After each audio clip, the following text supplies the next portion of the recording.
the story about a grub.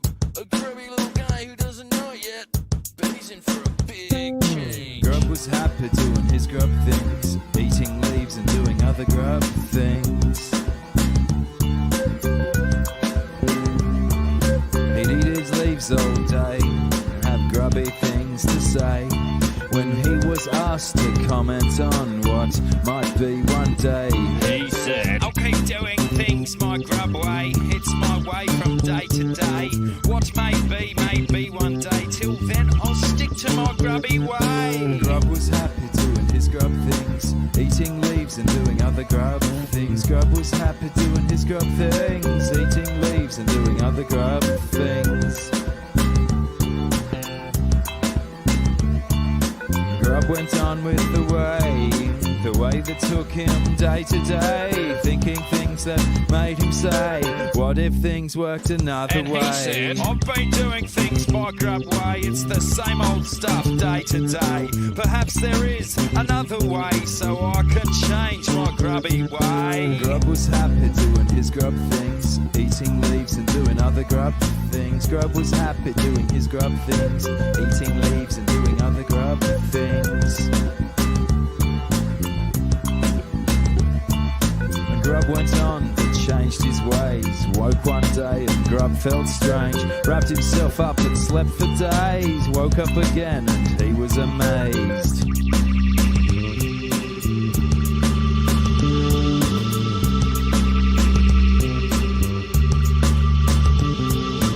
I was happy to do my bit, fit myself into where I fit.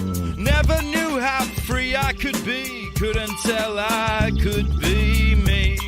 I settled in and I did my thing. Never knew I was gonna, never knew I was gonna grow wings, living my life day to day. Now everyone can hear me say. Grub was happy that he tried new things, so very happy he loved his wings.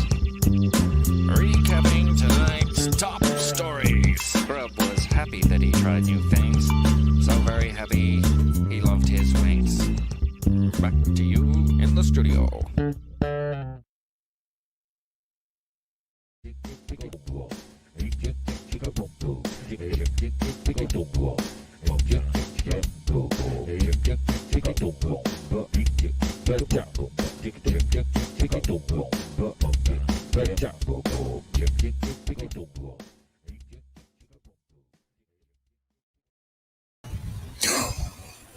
G'day, you mob. Forgot again. Once more, I forgot. What's going on? How is everyone? That's great. Good to hear. I'm so glad to hear that you're well. Oh, let's go straight into the action.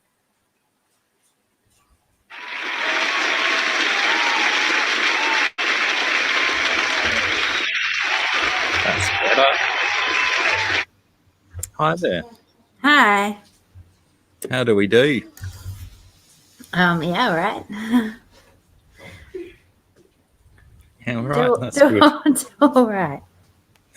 That's good. Very good. Very good. I'll just do a quick run through of hellos and whatnot. James Hukilak first again. Third or fourth in a row, James. You're on fire, lad. S, how's it going? Bex, how are you? Scotty, Alien World, Scotty in the house. How are you, Scott, brother? BJ, how are you tonight? Tonight? Deplete where applicable. Ali Cat, hello again, Ali. GRB, g'day, mate. Geek boy, geeking out like the geek he is. Geek on.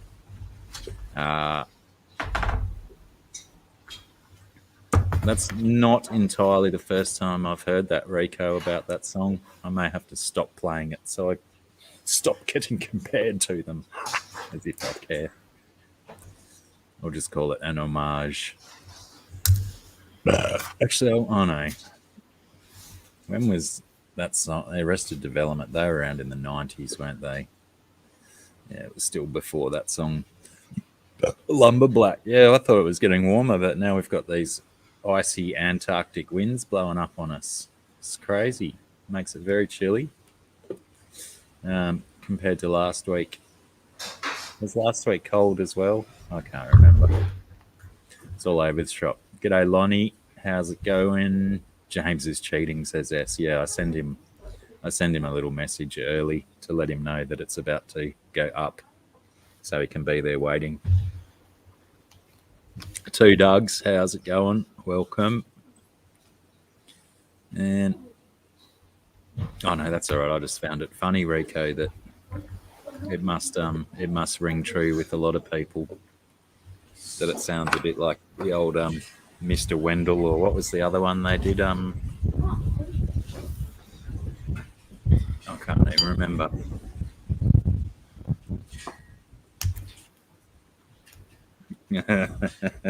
How many buckets of kudos will James get before he gets the next prize? What's the next prize? There's no prizes. Kudos is all it is. We specialise in awarding kudos.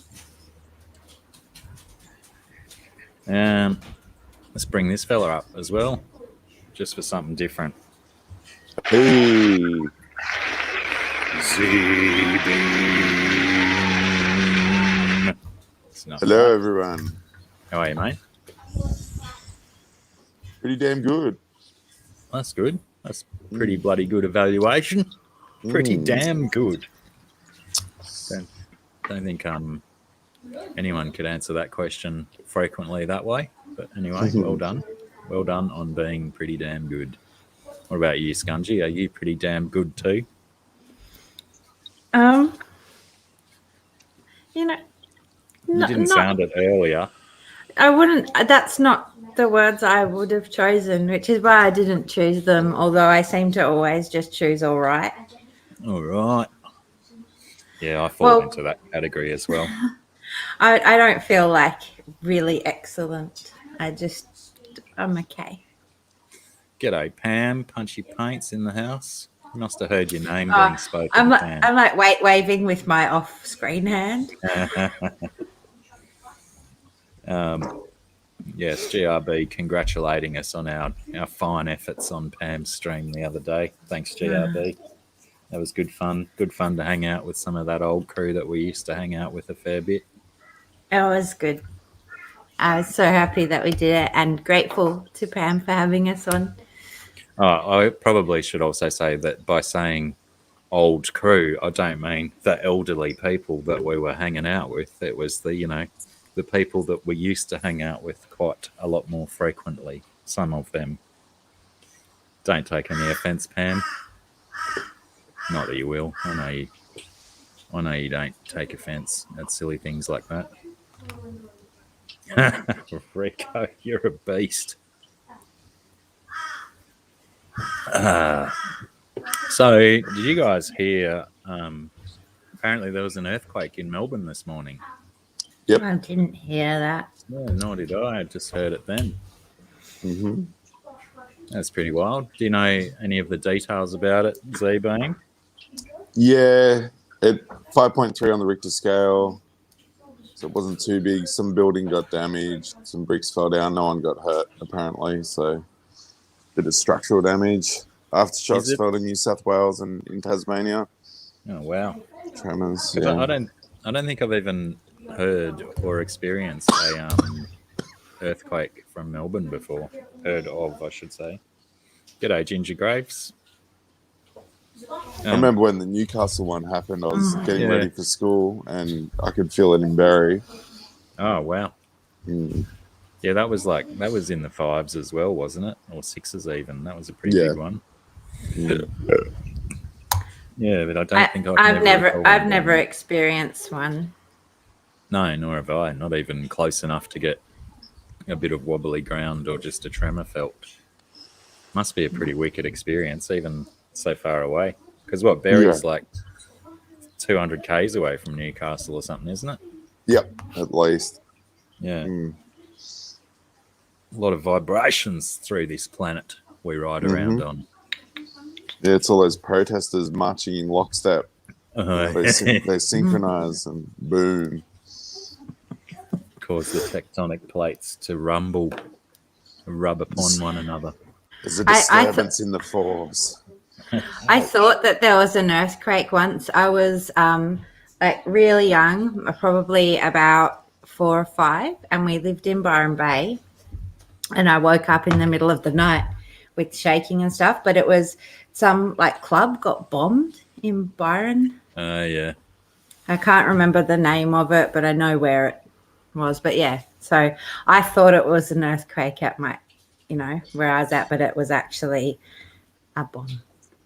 Wow.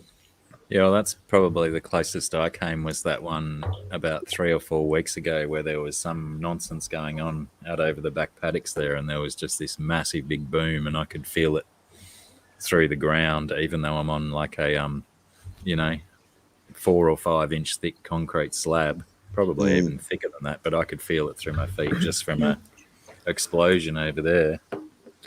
Well, when my mum lived at Ocean Shores and they were building the new highway, and she was like up on the hill, but while they were doing like the pole driving for the new bridge, and she lived way up high on the hill on a house on stilts, like big poles, and every time they'd do it, it would like up, and you could feel it like come up the house and like up your body. Wow. So I have a feeling that some people's houses probably got a bit destroyed by that bridge building, because you could really feel it like every time they did the thing, it did come through. Yeah, well, if there was damage, they would have been able to claim against the nasty people doing banging. Maybe. And how are you both handling this fresh new lockdown we're under? What are we less than 1 week out of the previous one? Yeah, and then we're straight back into another one because they let freaking humans travel out of infected areas and then run around. Bloody, I'm a celebrity, get me out of here, filming in Byron Bay. That's how it happened. What was it? Yeah, Is that what they're doing? Some stupid TV show. Fucked us all over. It's all their fault. Yeah, it is. I wonder is retarded B-list show. I wonder is my mate Nick working on that, because he's worked on he gets a regular job on that show as a driver, just driving the talent from point A to point B. I must ask him if he's got a gig there this time around. If they're filming in Byron, it would seem logical. I think last time they were doing it up at Lamington National Park or somewhere just up around the border. Maybe it was the Border Rangers National Park. But yeah, I have no idea. Is it the UK version again? Because that's the one that he always works for. No, it's the retarded Australian one. Oh, right. I think you're supposed to say R-worded. Oh, sorry. Hey, if classical music It's a shame. can still use retardando, I think we should still be able to use it. Yeah. Yeah. I have like, there's a few words that I know that they've become unacceptable to use, but the way that I use them, I have a great affection for them, and I don't use them in the ways that are derogatory. But I know I can't use them anymore, and that's one of them. And it's not, the things that I apply. And similarly, I like things like, when I say things like dude and guy, I think of those ungendered. Like I will happily call a female dude or a guy, and I don't think of it as a masculine thing, but it's become like something that there are some circumstances where I use it and I feel like, oh, maybe I'm being insensitive. But I have this great affection for these kind of words that I grew up with. Well, mate's one of those ones, that Australians use lots. And I used to get like, ew, when I'd hear a girl calling someone mate or someone calling a girl mate. But then I don't even care anymore, and I'll even call girls mate now, just because I like to call them Yeah. guys or dudes or whatever as well. Yeah, I find mate ungendered. I don't understand why people get in such a flap when you refer to a room as you guys, and people are like, "There's girls here too." Yeah. Apparently, I said something to Google, but so frequently I'm listening to a podcast or something, and the words just don't even seem to be Google trigger words, and all of a sudden my phone starts looking something up. Right. Maybe they subliminally put syllables in there. Subliminal syllables. That's a good one. That is a good one. 3 times before I start talking. Did you stop using that Google speaker though?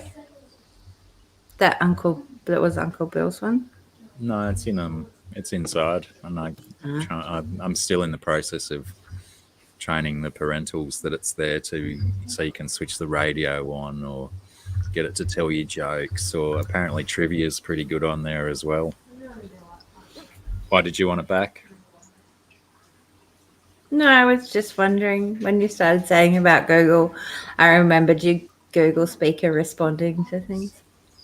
Yeah, it used to respond quite quickly, but no, it's mostly just things on the telephone. It'll just pop up as well. I might have to deactivate the Google Assistant on my telephone before it looks up something surreptitious. Oh yeah, I remember That's So Gay. It's a shame they took that one away from us. Yeah. Can we just go to That's So Faggy now or something like that, since we're not allowed to use that as well? See, no, because that's completely that's going in the wrong direction. Yeah. Is that a little bit conflagratory or something? You might start some fires by saying that. Yeah. The thing is that, no, I'm not even going to. No, just leave that one to rest. Dr. Black pushing boundaries for 96 episodes. Oh, Amber's here. We haven't seen Amber for yonks either. How are you, love? Good to see you in. So I just had to put in the real effort to use my good hand. Sorry. The right hand. I mean the left hand. Or is it your right hand? The visible hand. The visible hand. Yeah, you got to leave right and left out when you're being reversed. What did I saw Amber put a picture up on Instagram or Facey or something the other day. You're looking really well, Amber. That's really good to see. Healthy, happy. Don't know about your fashion though. That may have been questionable. I think that's what it was about, wasn't it? It was a weird hat and a weird shirt. But you still looked really good. Well done. I hope you're well. I just said that already, didn't I? And it's really nice that she comes in here saying g'day. I like it. I like it when you Americans have a crack. That's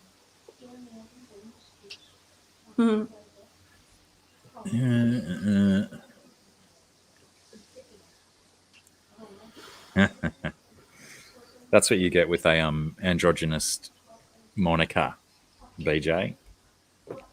You're gonna have to just deal with the fact that we're all the same, and what do you engendered language shouldn't matter. It does take me back to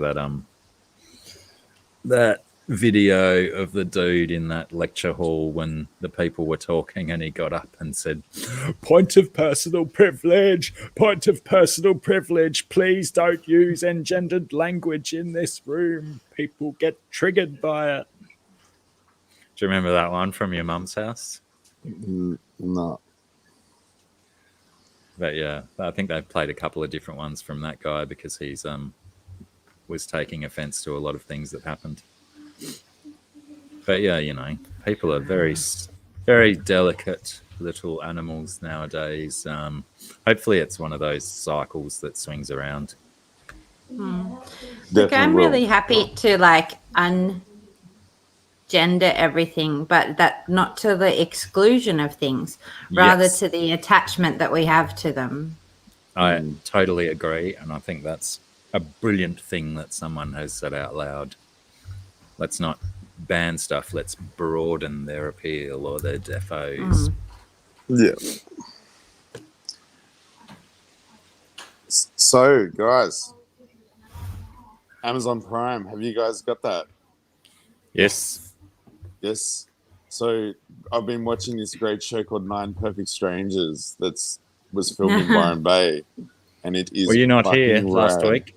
No, I must have missed that part. Or Yeah, the it was, week before. Yeah, I think that the week before we smashed out the first 3 or 4 episodes or something. Yeah. And it became an instant recommend. Oh yeah. Like I didn't know much about it. Yeah. I thought it was Yeah, a bit I had iffy, no. but we decided to just have a start of it. And I think by about the second or third episode, I was saying to Sarah, wow, this really looks like it's filmed around here. The scenery, the trees, and everything. Sure it looked is. real local. And Yeah. then the next morning, I woke up and I was just flicking through my Google News feed, and it said, "You can rent Nicole Kidman's health resort on Airbnb, the one from Nine Perfect Strangers." Yeah. And I was like, wow. Oh, The Google was listening like it normally does. Yeah, that's it, BJ. But I think they spell the word 9. But yeah, it's so good. Because Sarah and I started watching it together, we've got this rule where we have to continue watching it together. So I think there's only 6 episodes, wasn't there? And the last one was last week, I think. It's up to 7, and the next one, the last episode, will air on midnight Friday night. Right. So we've got. But so we will have 2 to watch on Friday. Yes. Is that right? By midnight, you'll have all the episodes available. Yeah, it's definitely worthwhile. I've also been given a recommendation for another Disney comic book adaptation, and it's called, I'm going to have to refer back to the message for the recommendation, Why the Last Man or something.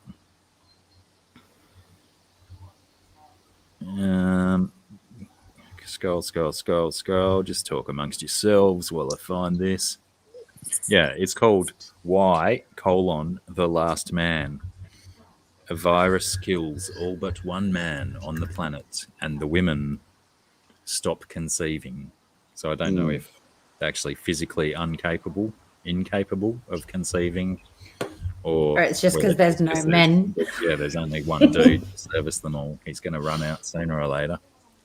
But just like access is probably going to be an issue. Yeah, for most people. Yeah, that's apparently is quite a good comic book, and I'm quite refreshed to see the television franchises doing a comic that's not, a superhero thing or something like that, something a little bit left of center, and hopefully then that will potentially get us Neil Gaiman's Sandman as a TV show or something. Yeah. So yeah, the person that was recommending it to me didn't even know it was streaming yet. And so when I was scrolling through my podcast list, and one of the podcasts that I listen to, they do like after show ones, and they're going, Why episode 3 review. And there's apparently 3 episodes up on Disney already. So potentially I was going to suggest to us all that becomes a show that we can watch and review during this broadcast. Like review it during the broadcast. Is that confirmed? And watch in our own time. And I was going to ask, because this is what I was going to ask, because like Neil Gaiman has heaps of stuff, and some of it's come to screen and some of it hasn't. And so I was wondering if there was a particular reason that Sandman was on your sort of why you specified that one. Because when I was speaking to Brett about why this morning, he also raised that, asking if I knew whether Sandman was being done because it's, one of his greatest and most famous works, and it probably brought his fame to a lot more people's attention because of the accolades that story or series and universe, because there's a whole Sandman-iverse, apparently. I don't know much about it. But yeah, nice one, Rico. Rico is saying that Sandman is coming.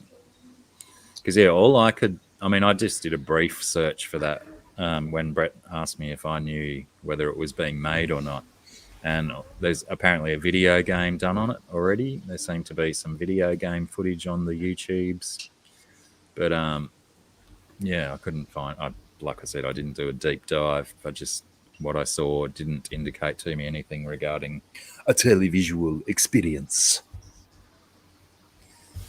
But Rico says Neil mentioned it on Twitter not that long ago. He's going to see if he can find it and deliver the info. Very, very good. So we've talked about the earthquake, we've talked about lockdown, and we gave TV a brief mention. So let's end the show there, and we'll see everyone next week. Well, you're going to lose me pretty quickly because I just got invited to a private server of World of Warcraft, and it is fucking awesome. Well, you can't necessarily step away from that. What do you do Warcraft on? Do you do PC or on console? PC World of Warcraft, yeah. If anyone's interested, tell us in the link in the comments, and I will reveal what it's called if anyone's interested. But otherwise, I'm not going to mention it because I want to keep it a fucking secret. It's like those good, lovely rainforest hikes or something that people ruin by Instagramming about them and that kind of nonsense. Oh, yeah. That happens quite a bit. But yeah, it's good that people are starting to give backlash about that. That GRB. As soon as I looked up Sandman this morning, I got many links to YouTube videos for the video clip to enter Sandman. I was just showing my son that on the piano yesterday. That'd be nice, actually, a piano version of that song, especially the jing jing jing jing jing jing jing jing jing jing. You'd go all bloody Stravinsky when you get to those bits. That's a reference to Stravinsky's Rite of Spring. Lovely piece of classical music that is a little bit brutal on the ears. I think the Rite of Spring was potentially the first existence of heavy metal without guitar amps and distortion. It's on Netflix and started filming last October, says Rico. It will be on Netflix.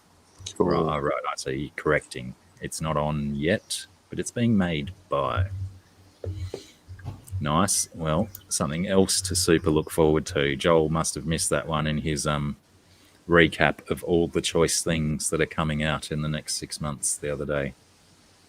Oh, I suppose, if it's only started filming October, there's going to be a shitload of CGI to create some of those Sandman worlds, isn't it? So that's going to take a wee bit of time before they have a product for release.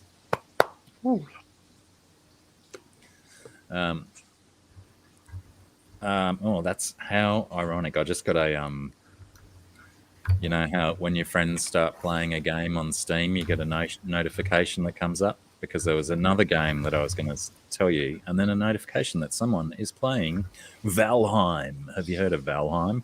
No. It's like a Viking survival Minecrafty type game. Okay. And yeah, apparently it's been around for a little while, but they just released a major upgrade to the game fixed a lot of systems and stuff. So I waited until that came out before I had a look. But I only had a run around with my nephew the other night for a few hours, and then I've got back into DayZ because I'm building my mansion in DayZ. Oh, you better sort that out, Scotty. Don't use my Dr. Black 66 one. I rarely use that one because I got a global ban on DayZ on that account, so I don't go in there anymore. Cheated too much. Try the Blackness 66, I think it is. The Blackness. Hang on, I'll type it in. Anyone else who's on Steam, you're more than welcome to hit me up. Yeah, Valheim seemed pretty interesting, but I've really got to get my mansion built in DayZ before I go and I'm gonna go make a drink. absorb my. Can you get me one too, please? I think she had her earphones out before I said that. Yeah. Yes. What? Something weird is going on with his eyes. Let's find out. Hi, mate. How are you? Hey, what's going on? G'day. Well, you know, What's happening today? earthquakes, wind, lockdown. We're in You had another an- lockdown. Earthquake and another lockdown? Mm-hmm. Yeah. Well, the earthquake was in Melbourne. Way down Oh. south. Yeah, that's a long ways away, right? Down Yeah. Mexico way. Deep in the heart of... Dude, Yeah, I was going to say that Outback, but that doesn't make any sense. Hadn't even heard that it had occurred until about 2 minutes before we started streaming. Right. So, Well, it's like when there's an earthquake in Alaska and people are like, what happened? Like, I don't know.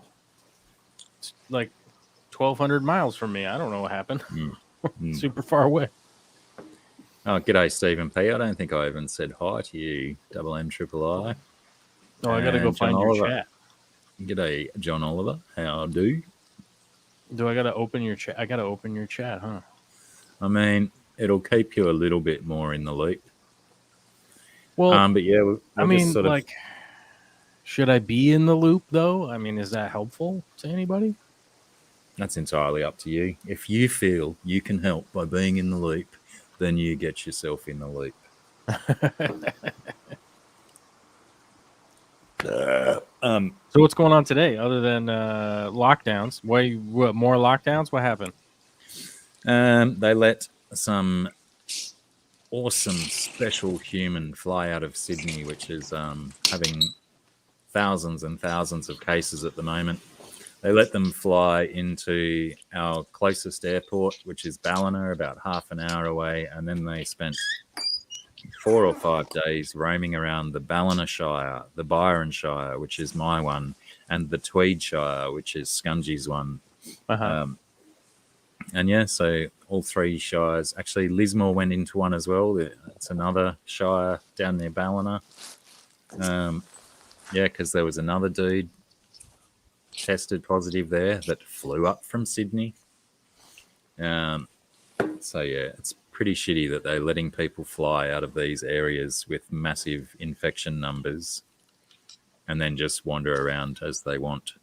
You know, I think essentially they say he wasn't aware that he was sick, but apparently he was a what do they call them? Essential Asymptomatic. worker. Yeah.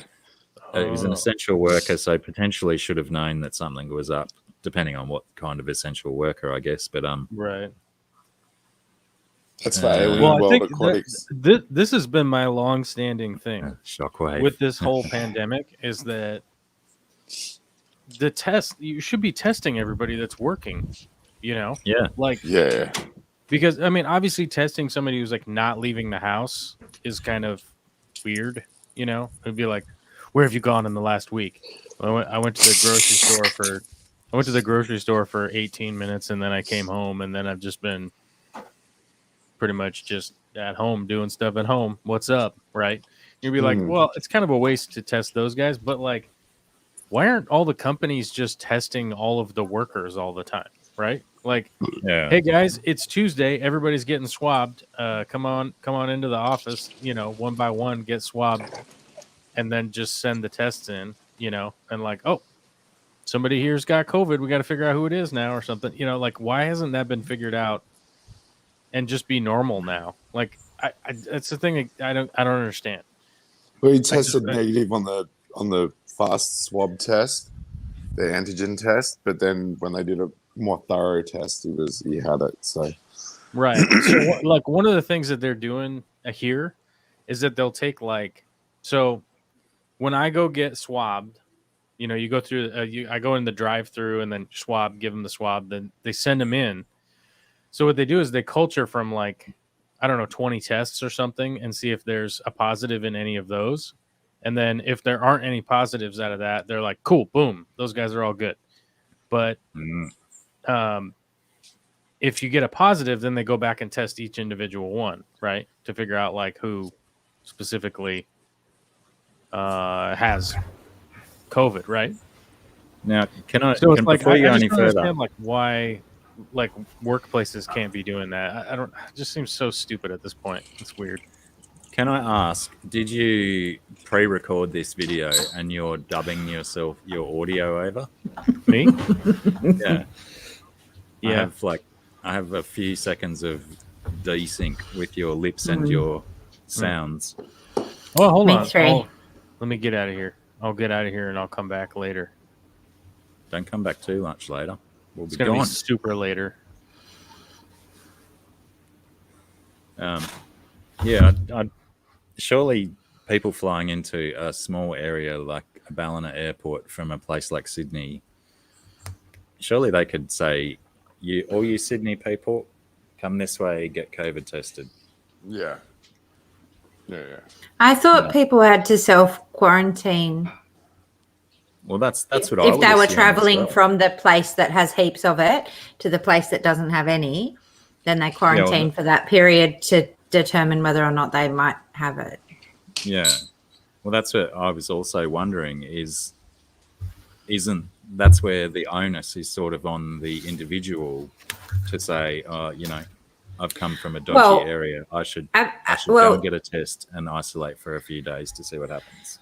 Yes, but it turns out that actually he was not required to. So it's the whole thing because before they had it where you were required to. If you travel from here to here, you must quarantine. And they still left it up to the person to go and do it. Although in some places, I think they did it differently. But in loads of places, it was like that. You have to. But apparently this guy did everything by the law. Like he was not required to quarantine. He was allowed to just come up because he had work. And he went where he went for essential work, apparently. That's what I read anyway. Yeah. Yeah. But it just seems really stupid. Yeah, it does. I mean, especially in hindsight. But if he was asymptomatic and didn't know and was following the rules, then but it just takes logic, and it takes logic in terms of they've got all these rules and stuff for us, but that seems like a really simple one. Totally infected area, someone travels out to a non-infected area. That's better.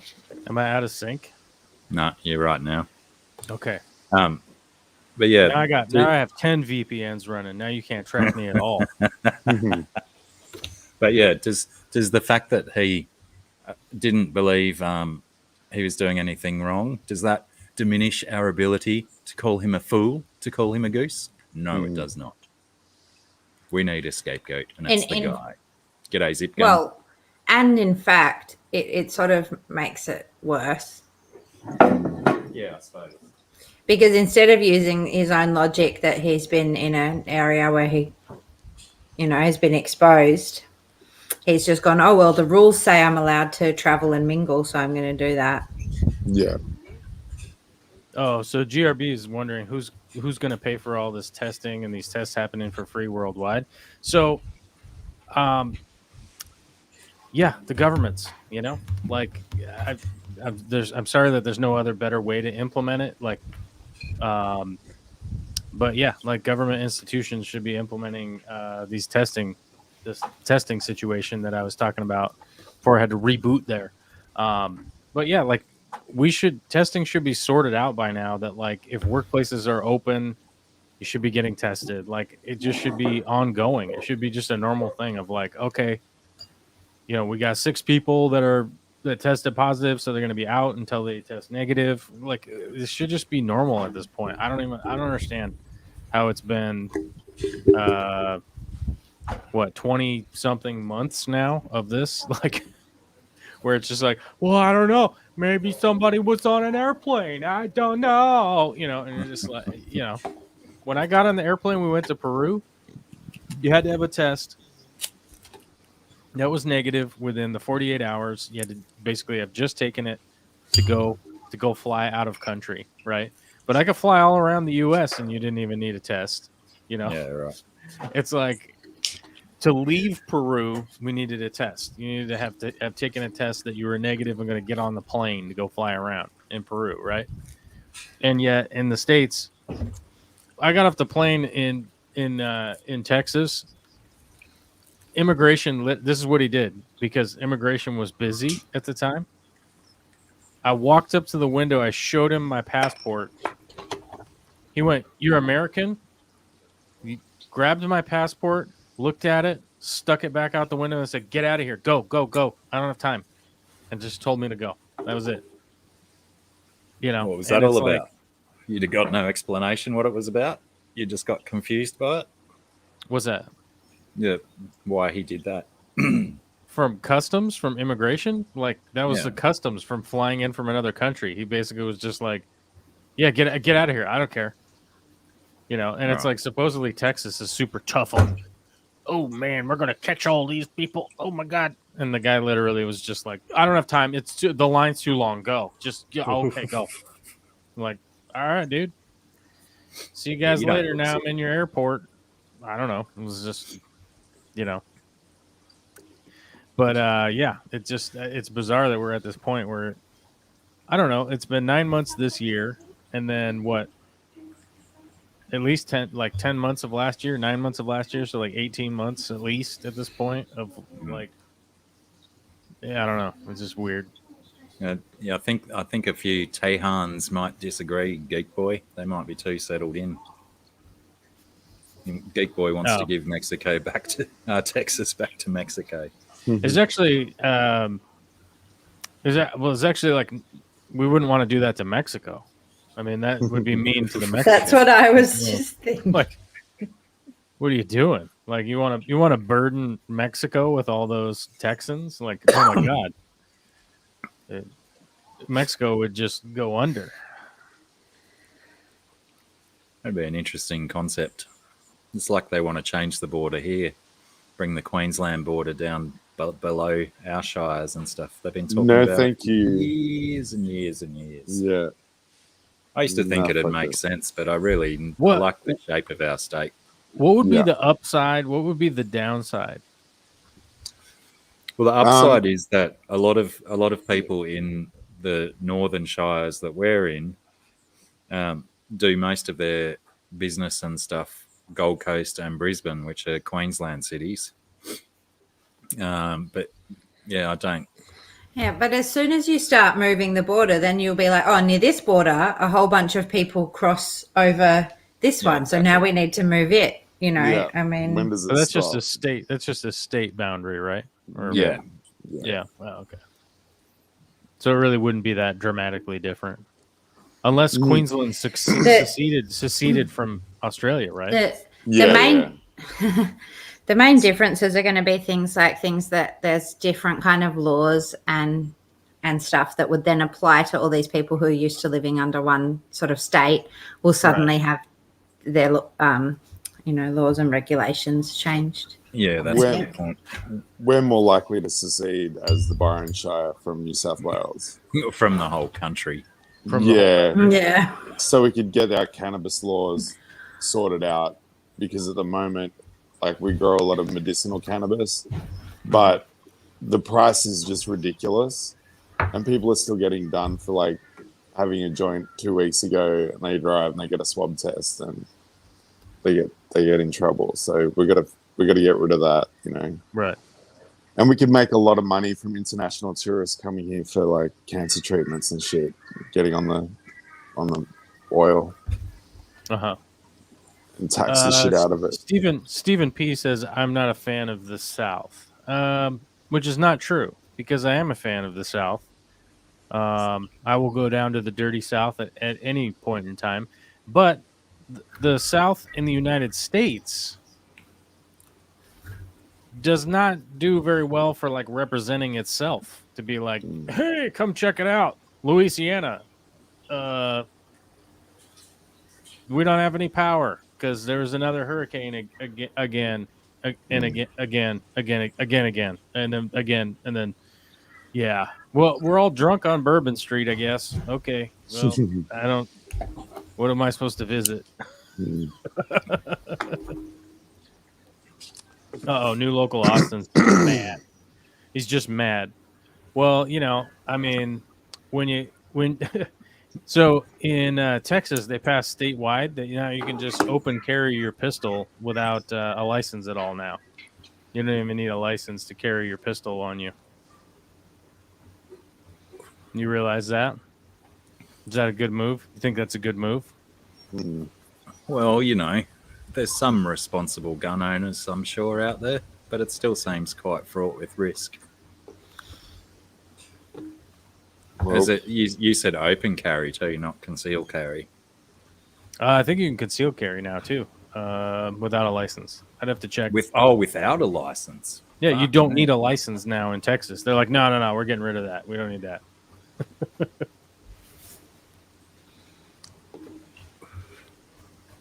Which is always like, why? What's the advantage? I don't know. Well, guys, Emma's just made me lunch, so I've got to go. It's good to see you guys. You too, man. Good to see you. Catch you next week. Righto, thanks for hanging out. Yeah, no worries. Bye, everyone. Toodaloo. Yeah. Chirish says American media has separated us into two extremes. I think a lot of that has been cultivated through the U.S. Over the last 50 or 60 years, realistically. I don't think it necessarily has to do with a lot of the media necessarily. I think a lot of it has to do with critical thinking just kind of being thrown right out the window by Americans and it being promoted as opposed to being shunned. And a good example of that would be like, welcome to the news tonight. This is Tom Brokaw. I'm going to tell you some stuff and you're going to believe it regardless of what happens. Is he still reading the news? I don't think so, but if you think about like the stranglehold that NBC, ABC, and CBS had on the news for forever, basically, and then of course it got opened up to it becoming a ratings-based shows, and they're getting paid for advertising on it and stuff.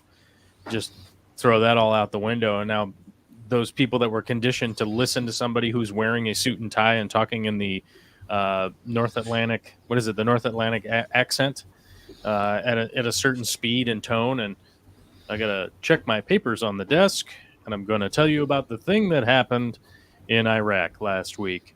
48 people were murdered. It's like if you talk in that timbre, like people just get hypnotized, right? And they just end up getting completely hypnotized by it. And the critical thinking would be pretty easy to apply to most of those things.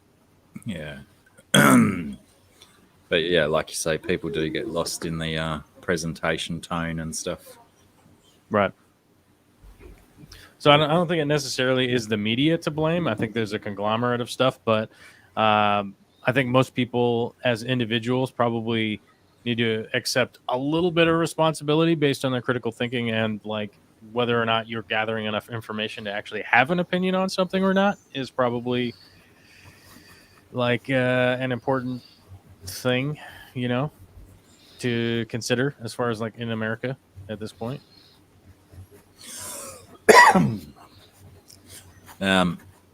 What else did we talk about Oh, before BJ you were Palmer here? says, I remember up to the 80s, men wearing a gun as they went to work or even walked downtown on Saturday night. No big deal. Very little crime, murder, just fist fights and drunken brawls. As a matter of fact, you should look up the United States crime rate through the 60s, 70s, and 80s because they're wildly higher than they are now. Well, everybody was carrying guns around all the time. You got to look at those crime rates and actually compare them to back then to now. You just are forgetting because you probably didn't have like any kind of direct violence acted upon you. But this is technically the safest time we've ever lived, by far and away in the United States. Sorry to interject that, but No, that's all right. No, it's definitely an interesting thing to discuss. Is that whether having guns actually increases or decreases the crime, or increases or decreases certain types of crime. Well, but what's also really important when considering crime stuff, which I also don't want to get too much into something right now, but is what's considered crime at any one time, and the sort of how things are implemented and recorded. All of these sorts of things affect sort of our perception of what crime rates are. They become this statistic, but there are a lot of things that influence those statistics that are not in the statistics. right. I don't necessarily include petty theft or vandalism, that kind of stuff. No, the crime statistics that I've always applied when measuring and arguing in those arguments that I've been in were all violent crimes. So rape, assault, murder, attempted murder, all that kind of stuff. Add that all in. Felonious things. Yeah, I mean, property theft sucks. I mean, let's be honest, but it's hardly to be like assessed as like, oh, it's a crime-riddled part of town. And it's like somebody's stealing the lawn gnomes. It's like, I guess crimes are happening, but yeah. Well, technically, that's a misdemeanor, isn't it? Depending on the price of the garden gnome, it could be a gross misdemeanor. It could be escalated to a gross misdemeanor if I believe it's over $1,000 or something like that. Forget what it is off the top of my head, though. No, that makes sense. Few extra hellos. DD, hello there. Chirish, is it? Or is it Chilorish? It's that choirish. I can't tell if it's a capital I or an L as one of the erroneous natures of our written English language. That's a good point. I've always just said it chirish, but maybe it's completely something else. Clarish. It's Could so be. hard to get that L in there, though. I mean, they got a little Picard avatar, so you can't get down on him too bad. Natural, how's it going? Holly, how are you? Welcome. I think I got everyone. Rico was asking me about, was it Asimov he was asking me about before? I don't think I've ever read any of Asimov's stuff. I quite enjoyed that I, Robot movie, but I don't understand why they never called the robot Robert. I suppose that doesn't make anyone laugh unless they were there when my Argentinian mate that I used to work with, he used to always call it I, Robert. So it's stuck in my mind that movie is now I, Robert, instead of robot. That was pretty good. When it comes to any of his other work, I'm not familiar. But, if it's good enough to be made into a TV show, it's probably worth watching. Oh, Asimov? I've read a lot of Asimov, but none of it really stuck with me, honestly. Yeah, Reiko was saying before there's one that's being made. I can't remember what he called it. Reiko, can you type it again so I don't have to scroll up 40 years to find it? Joel is correct. I did that on purpose when live stream started. Ultimate troll move. That's Chirish telling us that. BJ Palmer says, "Not here. Only crime. The aircraft bringing the deceased soldiers home on network TV. I was very close to law enforcement, pre-EMS, fire department. The crime you spoke of, Joel, it wasn't here. So I could stand out on the side of Mount Rainier, right? I could stand up on the mountain at 7,000 feet elevation, stand out there, and then I could say, look, there's no crime here. See, there's no crime. There's no crime up here on the mountain where I'm standing. So clearly, there's no crime anywhere.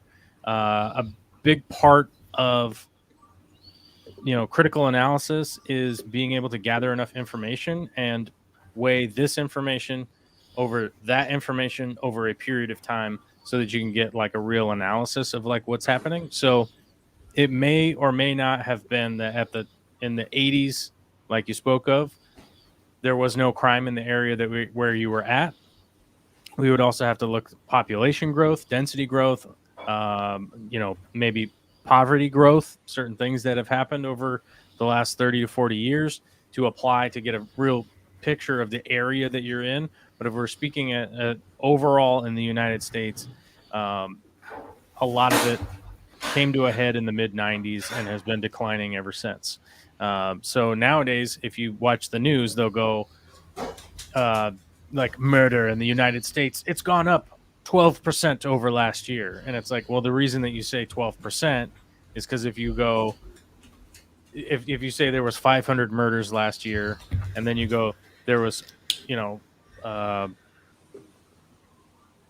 what's 12% of 500? 60. So you go that now there's 560 this last year or whatever. What I don't know. What is that? Is that 12%? I think so. But you go, that was almost murder's exactly gone right. up by 12%, and then you make a chart that goes like this: 12% up, right? It really inflates the perception of what it is, the information that you're trying to share. So that's why I mentioned earlier, a lot of it has to do with critical analysis. So just in the last 6 months, like what is it? Critical race theory has been like this big boogeyman in conservative news sources out there, like Fox News. All that stuff has been going crazy about critical race theory. Critical race theory is a Harvard law program for law students, and to somehow act like it's been applied to 6-year-olds or something in the first grade is just total boogeyman nonsense. And so you could come out and say critical race theory is a thing, and I disagree with it. And if you said, oh, what is that? And somebody said, it's a class that they teach in law school. I'd go, oh, lawyers? Who cares? I don't care. Like, What's it supposed to mean? I don't even understand what it means. Well, critical race theory is it's a way to analyze laws by lawyers and judges and stuff like that to basically analyze whether or not a law was constructed under a racist like diagram, essentially, right? Gotcha. So if you make a law that basically like only punishes Sri Lankan people, right? And you're like, well, why are 100% of the people being convicted of this crime from Sri Lanka, right? Like, what's going on here? And it turns out the law is like, if you speak Sri Lankan, I can't remember the language they speak, but if you speak their native tongue, you get arrested in America. And you'd be like, well, that's a super racist law. Okay, well, like, which is glaring, right? But if it turns out that there's a law that is, say, getting 80% black people are getting convicted of it, and very rarely is anybody ever white getting convicted of this crime, you could take the time to start to analyze all these numbers from the areas that you're getting them from. Like, it might just be happenstance, right? But the critical race theory is essentially to analyze law into whether or not it was applied in a racist manner or not, which a lot of times it finds out it's not. It just turns out it's geographical or whatever. Like, it's all sort of just happens to be happening this way.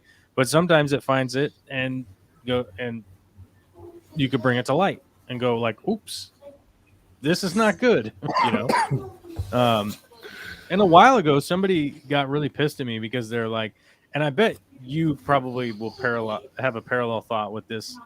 Somebody goes, "Why do you hate America?" And I go, like, I don't hate America. Like, what makes you think that? And it's like, because you're always mad about stuff.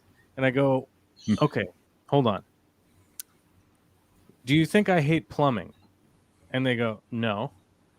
Well, all I ever tell you about is broken plumbing stuff.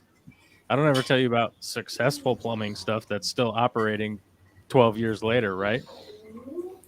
And an analogy there would be, let's say you have a septic system on your house and it works 90% of the time. So out of the 10 times you flush a turd, 9 of them go down correctly, and then 1 of them gets shot into your kitchen, right? It just gets fired out of the toilet right into your kitchen, and it lands in your toaster oven, right? You'd be like, well, 90%'s not bad. Yeah, but 1 out of 10, there's a turd in your toast, right? So you're like, yeah, sometimes 90%'s not good enough, right? And if something is coming out as 90% effective, but the 10% of the time it's like a catastrophe, you'd be like, oh crap, we got to fix this, right? So I mean, that's a lot of the basis where I'm coming from, and it's not necessarily only 10% broken, but it's mostly good. Let's say we're 60% of the way. Yeah, it's also human nature to just sit back and enjoy when shit's going good. Yeah, and it's human nature to arc up and have a whinge when shit goes wrong. Yeah. Because when shit's going good, there's nothing to fix, and when something goes wrong, you're trying to think, "Hey, this wasn't good. Let's see how we can do that bit better." Right. So a lot of the time, like, I wouldn't focus on, like, here, the lane stripes that go in between driving lanes on the freeway. They're yellow colored. Like, I wouldn't sit around and think about, like, is there possibly a different shade of yellow that might be a better yellow for the stripe that goes in between? I'd be like, nah, dude. But the ones that are like old and faded, we should repaint those, right? Like, we used to have a combination of yellow and white on our roads, and I can remember back in the late 80s they decided to change all of the yellow to white as well. So now all of our stripes on our road are white. Yeah. Our fog line is white. But the best lines on our road are when the locals come and give you that lovely big arrow and fluorescent highlight around all the billions of potholes. Yeah. We're our Byron Shire is notorious for its potholes and stuff, and there's been a big trend lately when the potholes aren't getting tended to, that they come along with spray cans and put big circles and arrows. There's even been, penises drawn around them and other really artistic things to highlight these potholes, which is really whatever nice. it is, it's so freaking helpful. Yeah, It that's is. right. Because sometimes you don't actually see is them quite until helpful. you don't generally see a lot of the big ones until your car's halfway in them. Well, I remember I've talked to lots of people about this. So, like, when I used to be a street sweeper, right? People would talk to me about, like, oh, the roads and blah, blah, blah, blah, and this and that, right? And one of the things that I noticed was a lot of people would complain about potholes, for instance, right? And my first question to them, because, where I live in the States, like, one of the things that they rely on is you to call when there's a pothole and report the pothole and say, like, on 15th and Oak Street or whatever, there's a pothole out there. Can you guys come check it out and, like, fix it? But most of the people would be like, no, I never called or nothing. Right. And you'd be like, well, how do you know? Why would anybody know? I don't that think that's the there? problem where we live, because so many of the people where we live are just so eager to find anything that they can take to the next level. Yeah, and report about. I think lots of our locals are phoning the council on a regular basis to complain about many things. Right. Well, that's probably true, but I don't know. I mean, there's oftentimes, like, I forget what it was. We were I forget when this was. I think like 2008 or something like that. I remember my ex was like super into like trying to get people like locally just engaged, right? And she'd gone to like the local like district representative, right? And the district representative had like a bunch of reports from people, but it was all just like, you know, hey, you should put in a stop sign here. And it was like, but the local district guy was like, this stuff's all super helpful because like I just go propose the things that you guys want. Like it's super easy, right? But they were going like, yeah, I have all of these things here, but if you average them out, I'm only getting like one phone call a week or like one report a week or whatever. He's like, yeah, I have a ton over the whole year, but it's actually not that much when you actually look at it in the span of like, oh, I got one call from one lady who was like super mad that the speed limit should be lower or something on her street or whatever, right? And that's all that they were getting. So like the engagement was just like super zero, right? Like it's like every once in a while somebody would call in and be like, can you put in a sidewalk? You know, and it's like, well, that costs a lot of money to like build a big giant sidewalk. But what do you think? What do you think improvement we could do to your street to like maybe improve visibility? That's not going to cost like $1 million to put in a sidewalk. You know, it's like, can you cut down the trees? Oh yeah, we could trim the trees. We got those guys. We'll send them out tomorrow. You know, kind of stuff. You're like, all right, so it's kind of a happy medium. Tree cutting's always very popular with the residents too, isn't it? It is. If you can get somebody to come out and like cut your hedge for you for free, it's pretty cool.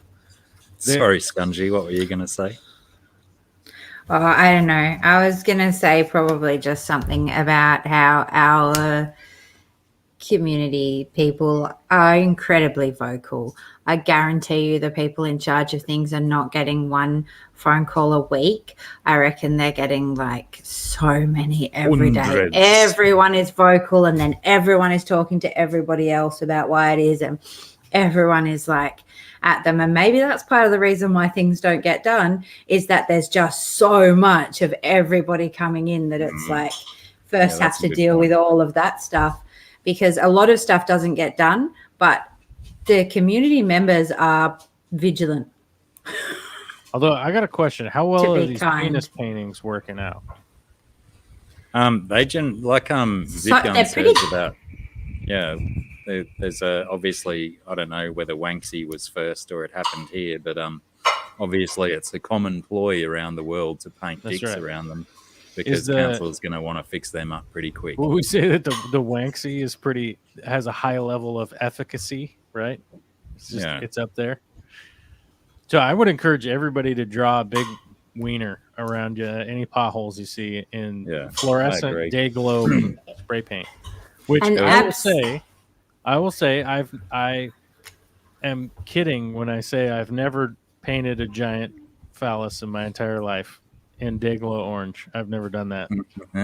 Ever. You are kidding when you say that, did you say? Visible from space. Nice. Yeah, there was even one that was so deep and big that someone ripped up a palm tree out of the ground and they put it in the pothole, which was a good 1.5 meters from the edge of the road. So traffic had to, divert around it, and that one got fixed up pretty quick with a tree planted in it. That's not bad. That's a good idea. I did hear. Unfortunately, the tree gets murdered.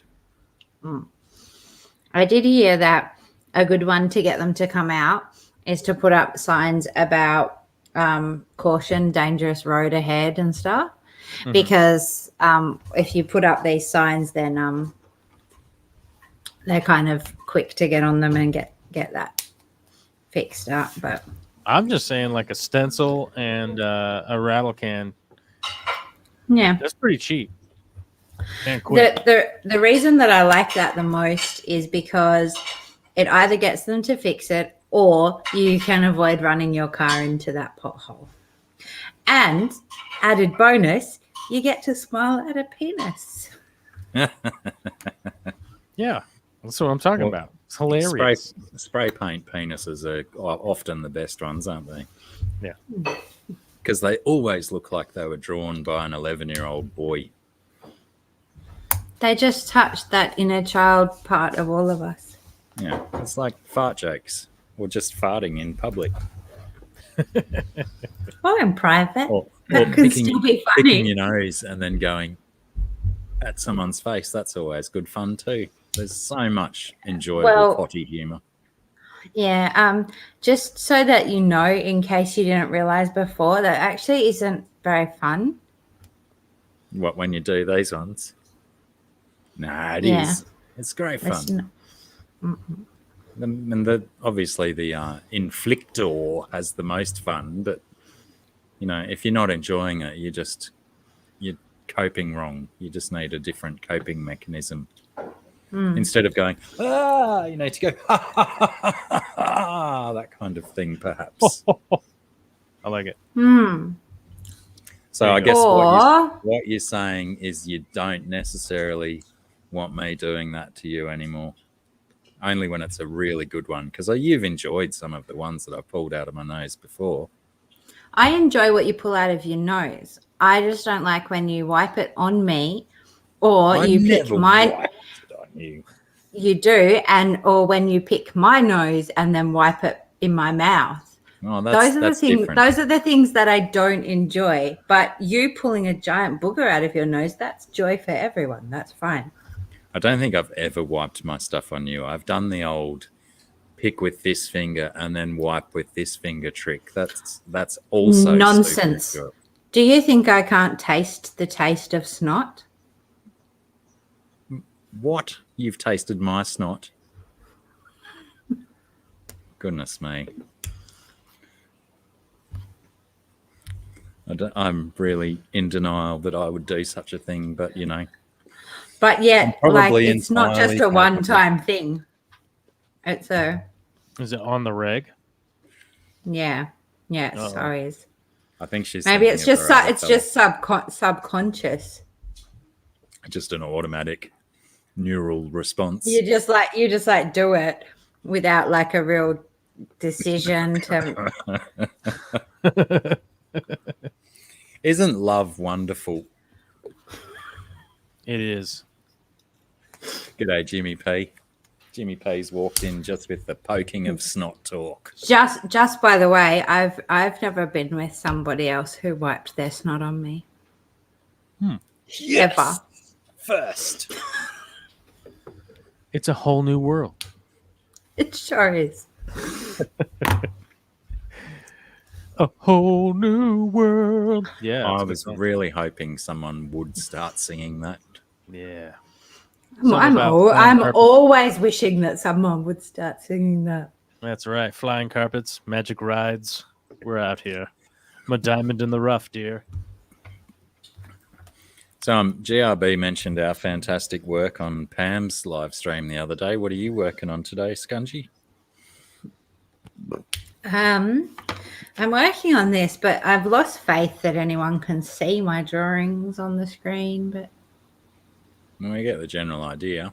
But yeah, the detail is certainly lost. Yeah, you just lose all that detail, sadly. But that's what I've been doing. Yeah, apparently. Mostly, I was drawing some like little painty dudes and stuff, but. Apparently, Apple provides really low quality cameras in their iMacs. And so this computer is so disappointing. So I had a MacBook Pro, and it was beautiful, and I loved it, and I did so much work on it, but it just got like really old. And I was like, well, I can spend this much money trying to, update and get it to last a couple more years, or get a new computer. So I got the new computer, and it's just like, it's like a thing pretending to be a computer. It would be okay if you didn't want to do anything except for open it, internet browse in one tab, then shut everything back down again and be finished. Huh. And then every time you use it, start it up, you can just do that. As soon as I start doing, because a lot of the things that I do require having, if I do lots of editing stuff or art things and I need to have windows open or do stuff with pictures, and it's stupid. It's pure chaos. It's just got no brain power to deal with it all, I think. Can you upgrade the RAM on Macs? You can. But I think even I was having a look, the processor on my MacBook Pro is like i7 or something. And this one, I can't even remember, but it's something shit.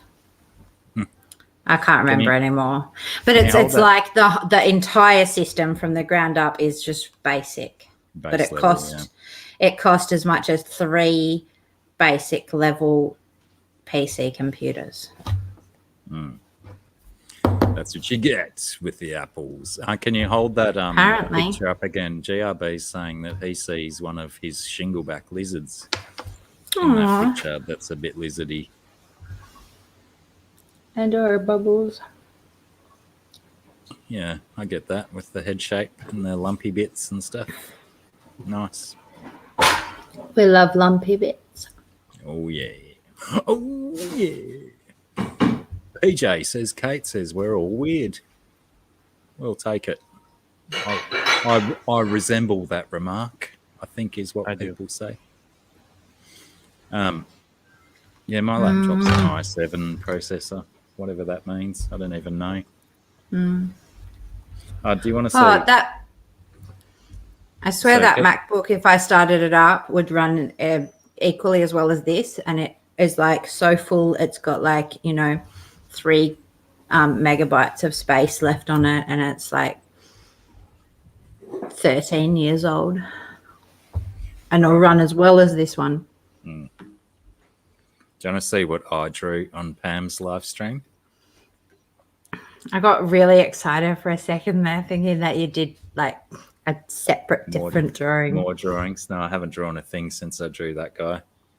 But what I did discover is that it works upside down as well. A true Mr. Squiggle.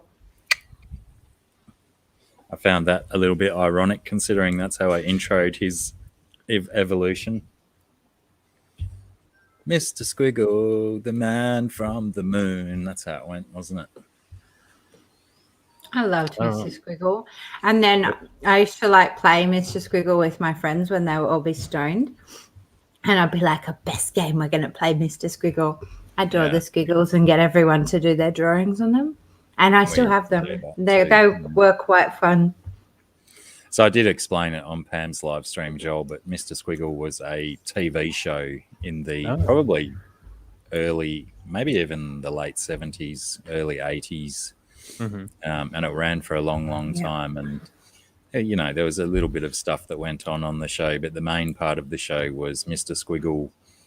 He was a man who flew down in a rocket ship, and he had a giant pencil for a nose. He'd be presented with a big piece of paper on a blackboard, wasn't it? Yeah, that's right, a blackboard. Well, Blackboard was one of my favorite characters. Hurry up. He was and Gus. I liked Gus. And so they'd give him a picture with a couple of dots and some lines on a piece of paper, and he had to turn it into an actual thing. Oh. And then he'd keep telling the Miss lady. Jane.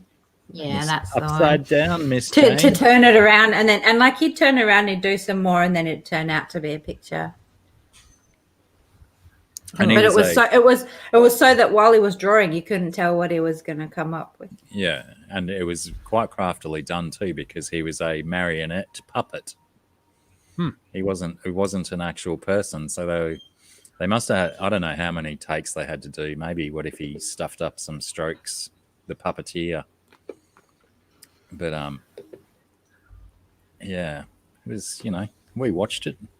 And Blackboard we sure did. Dark and moody, and told Mr. Squiggle to hurry up all the time. Hurry up. But Yeah. if you've got access to the internet and some YouTubes, look up Mr. Squiggle and see what you get. Quality Australian educational TV for young children and stoned teenagers. I don't know. I don't know if stone teenagers will like to watch it, but Just like they to, like to play Mr. Squiggle. yeah, in all his forms.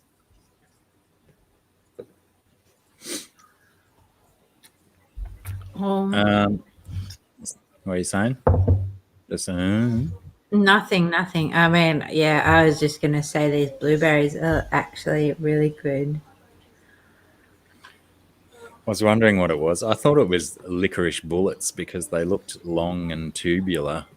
But Do you think I would just sit here and eat lollies like that? I wouldn't. no, They're I know you blueberries. wouldn't, but I couldn't tell what they were. Were they totally tubular? Tubular, dude. My dudes. They're not tubular at all. So I've had a new recommendation for a show that we should be watching and talking about, I think. What's that? Y: The Last Man. It's a Marvel comic that's been adapted for television on the Disney Plus network, or as the who was it before? Geek Boy, I think, called it the Evil Rat Network or something. BJ Palmer says, did you just read that? No, because I'm so shit at it. Hang on. I tried for like a couple of weeks to be on top of it, and then I like sometimes read it. I didn't even have it open.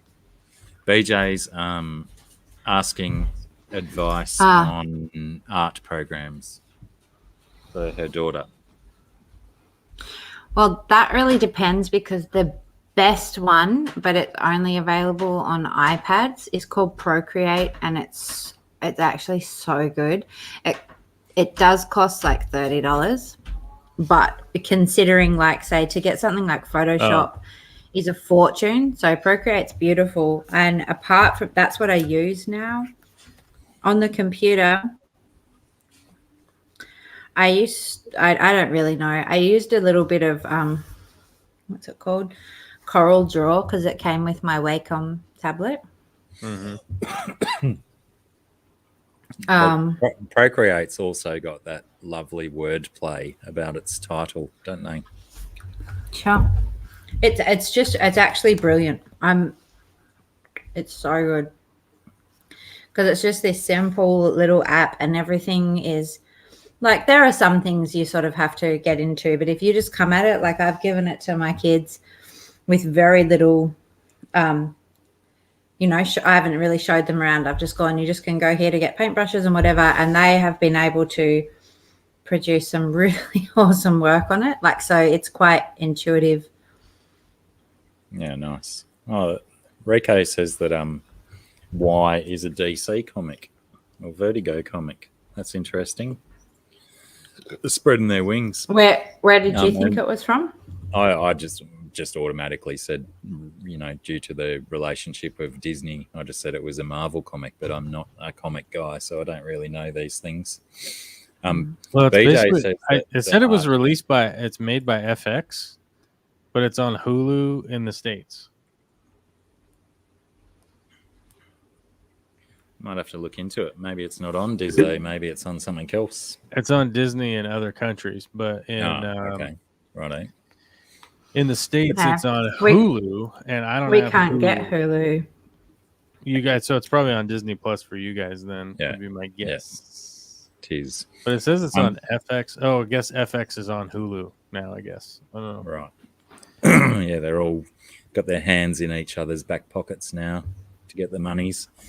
Now, BJ says Android, Samsung Tab.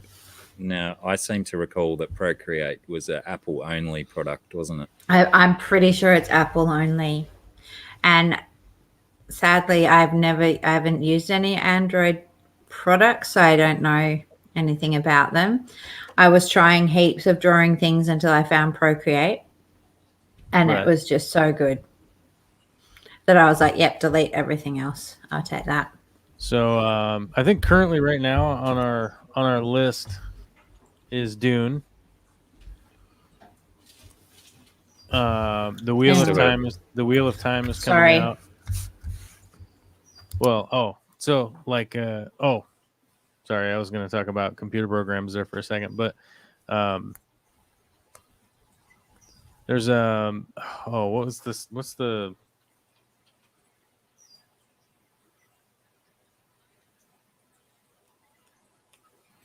Because the Wheel of Time turns out is going to be 8 episodes. I thought it was going to be 3 episodes, but the last thing I saw said it was 8 episodes. And then The Watcher 2 is coming out, right? Interesting. Yeah, you went. That's what I was saying about this Y one, that you must have missed it because it's seems to be right in our wheelhouse.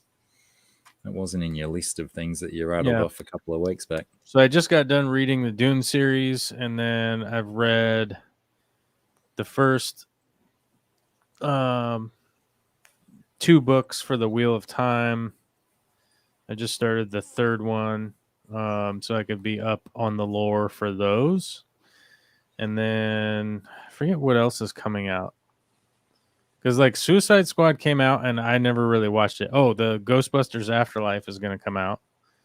That's right. You've been banging on about that one for a few weeks now. The new Venom is coming out. Yeah, what's its release date? I think it's this week. I think this weekend is the new Venom. I think. Let's see, Venom. G'day, Andy. I've got an empty beverage, so I might go and top it up and wrestle a crocodile while I'm at it. Because I think Venom is this weekend. No, I got pushed back a week. So September 30th is. So it's not this week. It's next week for Venom 2 or Venom 2 Electric Boogaloo. This time it's Carnage, right? Yeah, so that's going to be coming out in a week. So we'll probably be, well, I guess we'll be talking about that when that comes out. Well, as long as it streams for free. Or for no extra cost, I should say. Well, I guess that's true. Apparently Black Widow has just become no extra cost as well. I've been informed.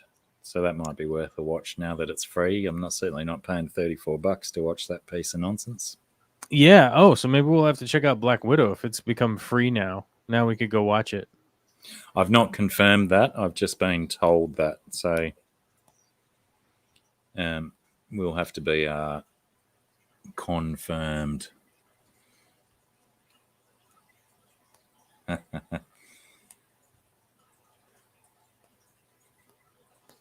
1964. Are you a Demons fan, GRB? They seem to be one of those football teams that people don't necessarily tout their fanship of.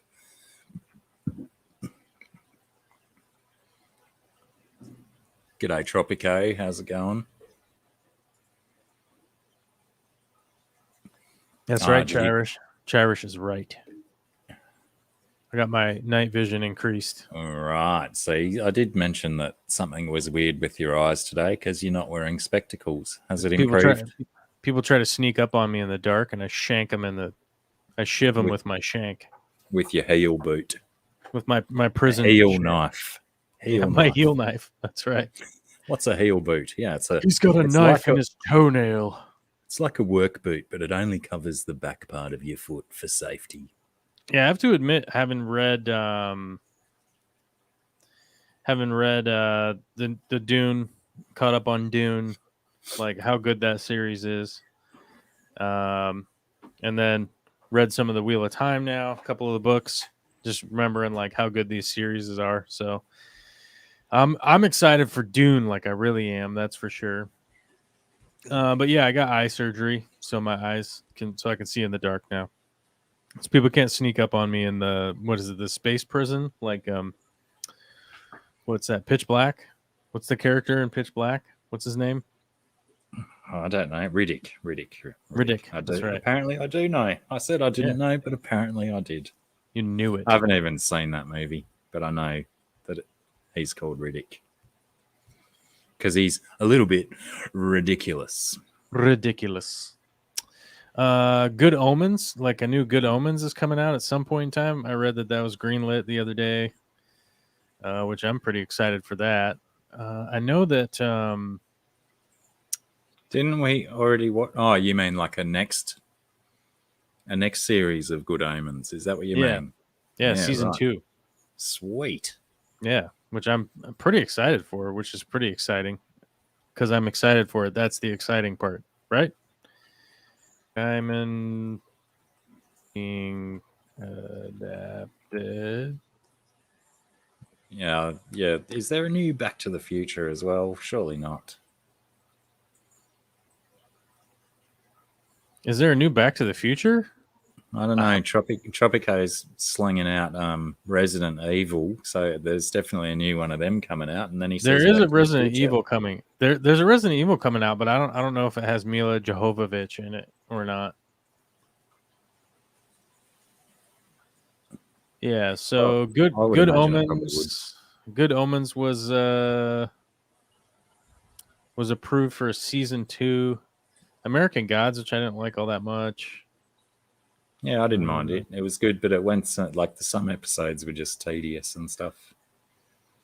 Yeah, It wasn't my favorite Ian McShane work anyway. wasn't mind bending.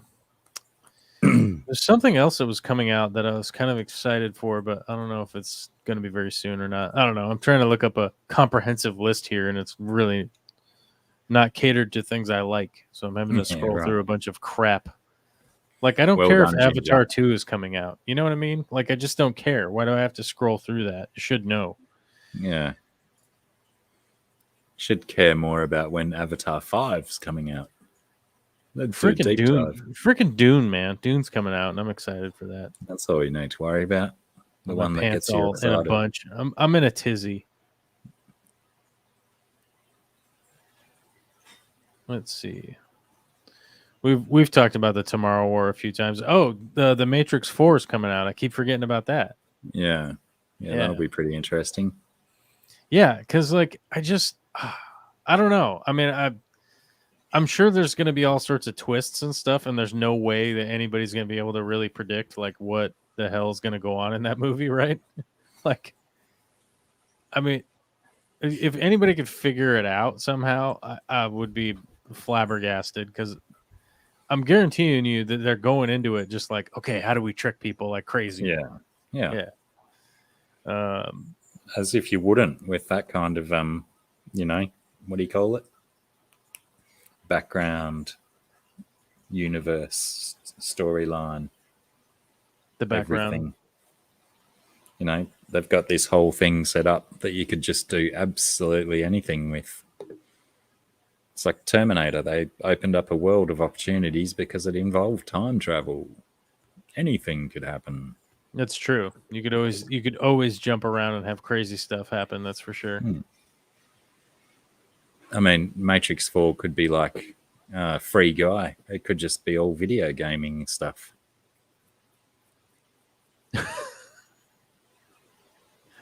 It's true. Yeah, Wino Fish, but didn't he die in one of the early ones? Lawrence Fishburne, didn't his character get slaughtered off in the actual world? I forget. Did he get dead? Did he get died? Well, I can't even remember if I've even seen the second and third one, so I'm probably gonna have to find them and have a smash of them before I have a wild weekend. Oh, have you ever seen Farscape? I think we've talked about this, that you've never seen Farscape, right? Yeah, I hadn't, but now I think I watched maybe 2 seasons or something. I got in. Oh, okay. Okay. Before I figured I just can't. It's not a show I can just binge. Oh, all right. Because that's the one with Lauren Hutton as the blue chick. Yeah. Yeah. Yeah. Man, I didn't mind it. Did they ever make? Did you ever see Upload? I think it was the Amazon series. Doesn't sound familiar. Season 2. Are they making a season 2? I do not know. I do not know these things, but I do know that I need to do a wait and make a drink. Oh, what the hell? I was trying to wait till Scungy was back, but she's Upload gone. season 2 is not coming to Amazon Prime Video. Didn't Upload have the season money 2 for it. release date predictions. There's some good news. Filming has started and finished. But We're hoping to see Upload season 2 before the end of 2021. However, that could be the start of 2022. Sure to keep an eye on any news. Blah, blah, blah. When did this come out? 3 weeks ago. Great. That's stupid because it would have been way better if season 2 had already come out. But if you haven't seen Upload season 1, you should definitely go check that out. It's a hilarious commentary on the state of the world and the afterlife. It is really phenomenally done, and I'm excited for season 2 to come out. Which apparently was supposed to have been coming out right now, but it got delayed because of COVID. So I guess we're waiting to see when that might come out. seems such a common story these days, isn't it? It's a convenient excuse for all of these content providers. It says here that their filming got delayed, but the filming is done. So they're basically like in post-production now. So whenever it's... But it's really good because... So the premise of the story, here's the synopsis. When a computer programmer named Nathan Brown dies prematurely, his socialite girlfriend pays the expensive fee to have his consciousness uploaded into the exclusive Lakeview resort for the recently deceased. So his consciousness gets uploaded into an afterlife. However, depending on what she chooses to accept to pay for, he finds some simple elements of his life are restricted. As Nathan adjusts to the digital heaven, he begins to develop feelings for his customer service representative in the real world, named Nora. She is struggling with the pressures of her job, her dying father, who does not want to be uploaded, her own growing feelings for Nathan, while slowly coming to believe that Nathan was murdered. It's brilliant. It's a brilliant commentary. Previewed at me. You should watch it because it's a brilliant commentary. Like, he has to rate the people that are helping him in the afterlife. Like, he has to give them Uber stars. And they won't like effectively help him out with customer service stuff until they give him a good rating, right? Because the people on Earth are essentially like call workers. They're like what do you call that? They're like telemarketer call center workers. They're like they're like call center workers for rich people that are dead. I was going to posit GRB's question to Scungy, but she wasn't necessarily paying attention. I'll put GRB's question on the screen. Sarah. I can hear you. Because I'm just going to disappear for a few seconds, and I thought you might be able to give GRB some suggestions. Well, the reality is that I probably can't because I only got my first electric guitar like a few years ago, and I've played it a little bit, and my friend gave me a bunch of pedals, so I've actually got like a big box of pedals. But I can't even tell you what they're called. And I don't know a lot of stuff about that. I mostly I really enjoy the electric. I think it's really fun, but I feel like I spent so many years playing acoustic that I need that many years on the electric, because even though it's the same instrument, it's a completely different instrument.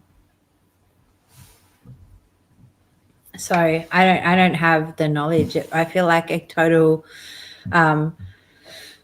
electric guitar noob, I guess.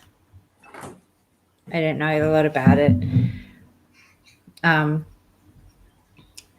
So yeah, I have just found it really fun being able to plug in and all of the adjustments that I can make on the amp. Like I said, I've got a box full of pedals and I rarely use them.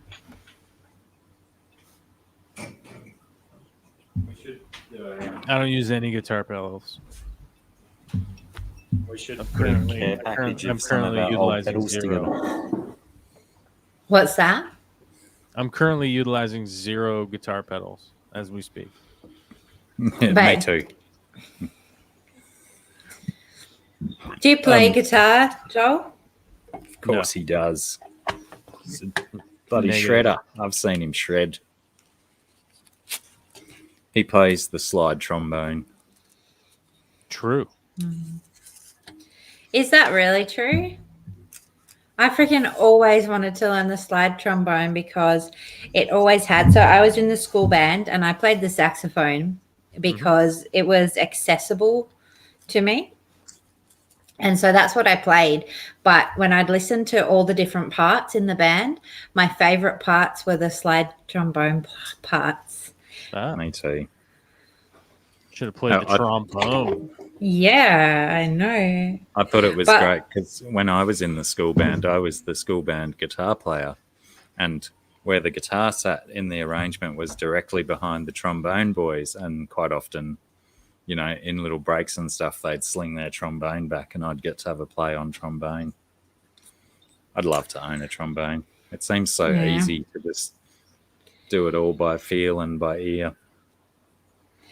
Yeah, but for me, even because I've had a little go and I've had a little go on the trumpet as well. And I feel like the amount of work for my mouth to adapt to making music that way is a big step to take. I'm fairly certain Yeah, that like it wouldn't take long because you've only got those 3 different mouth positions to get your different octaves, and then all. But the it's rest a lot you of can- constant vibrating for the mouth. Yeah. and puffiness. Yeah, it's very facey, and I want to. I love the parts that it plays. I just don't know if I've got the determination to push through learning to get my focus in that part of my face so hard. You know, just need to learn the basic bits and then just loop it, mix metal with it. Mix we and might match. have to put a care package of guitar pedals together for GRB. Send him over. Oh, yeah. the pedals. Oh no, that's a great idea. I've got a bunch that we could send him if he's going to actually play with them because mine just sit in a box. I've got a few that still just sit in a box too.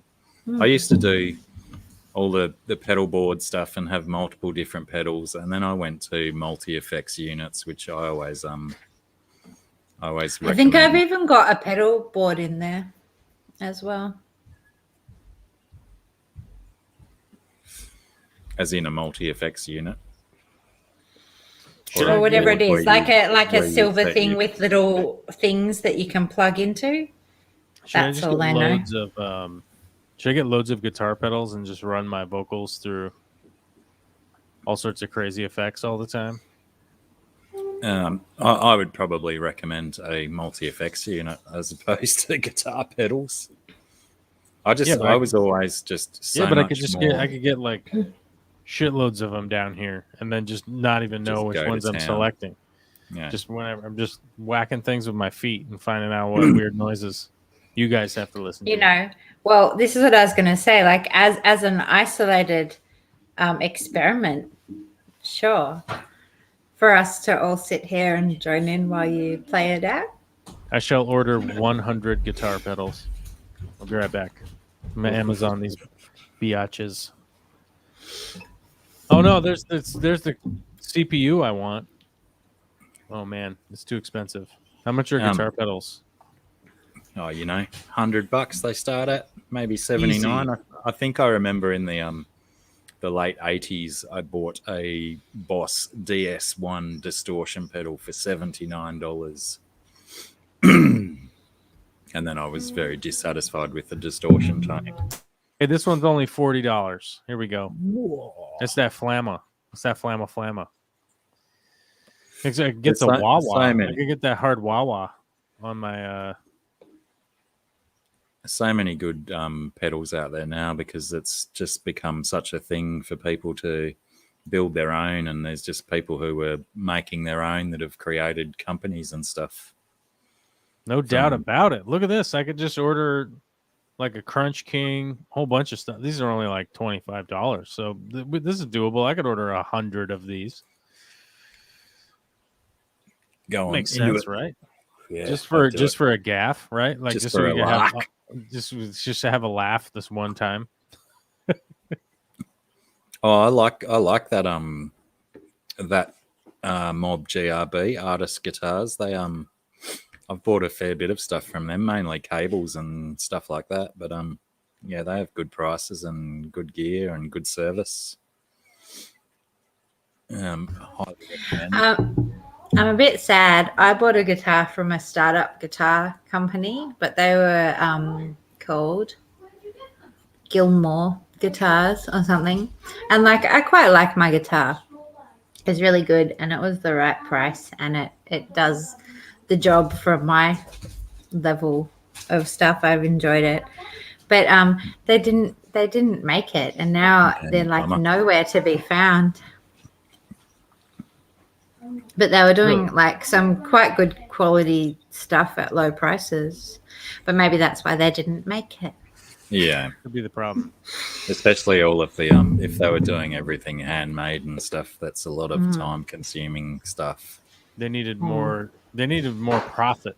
That's the problem. That's what they should have done. Well, They should have doubled their prices, tripled. Should have Absolutely. reached for the stars. And they should have pushed more the whole, that they were making everything, because everyone loves spending loads of money on, that sort of Handcrafted. thing. Oh, what was that? Oh, you have your guitar. Jeez, I'm an idiot. Oops. I was only, What's that I was crazy on, guitar sound? What happened? Am I having a stroke? I thought I was having a stroke and hearing guitars. I was trying to only play it when I was on mute, but I have, yeah. Oh, my foot fell asleep. Oh my god. So the other day when I had that crossword clue that I sent you about, the crossword clue was she never wrote you a love song or something. Oh, yeah. And Yeah. the answer was Sara. I didn't understand the clue. Who's the Sarah in that question that didn't write me a love song? Well, I don't know, because you referred it to me and asked me a question after it that wasn't related to who is that, and I but I only just- answered it in Well, I reference was- to myself. I don't know. I was going know- to lead that into asking you to play that song to me, but then I thought I still have The love closure on songy it. song. The one that you said you wrote for me already. Yeah. But then I realized that I still don't have closure on what the actual clue was about. I don't know who this Sarah was who never wrote me a love song, or Who was anyone a love song. It must be in another song or something, and maybe a lyrical reference. Yeah, I don't know about that, but you know, most especially the one, because we do it together. Doesn't mean I don't want you to play it for me. Yeah, but you do the good guitar, and I only do the weird little kind of bassliney bit. Do you do the squiggly bits? The squiggly bits. I do the moany bits. Oh, you do the moany bits instead of the squiggly bits? You don't do the squiggly squaws? He's the squiggly bitter. Yeah, I think I do the squigglies in that one.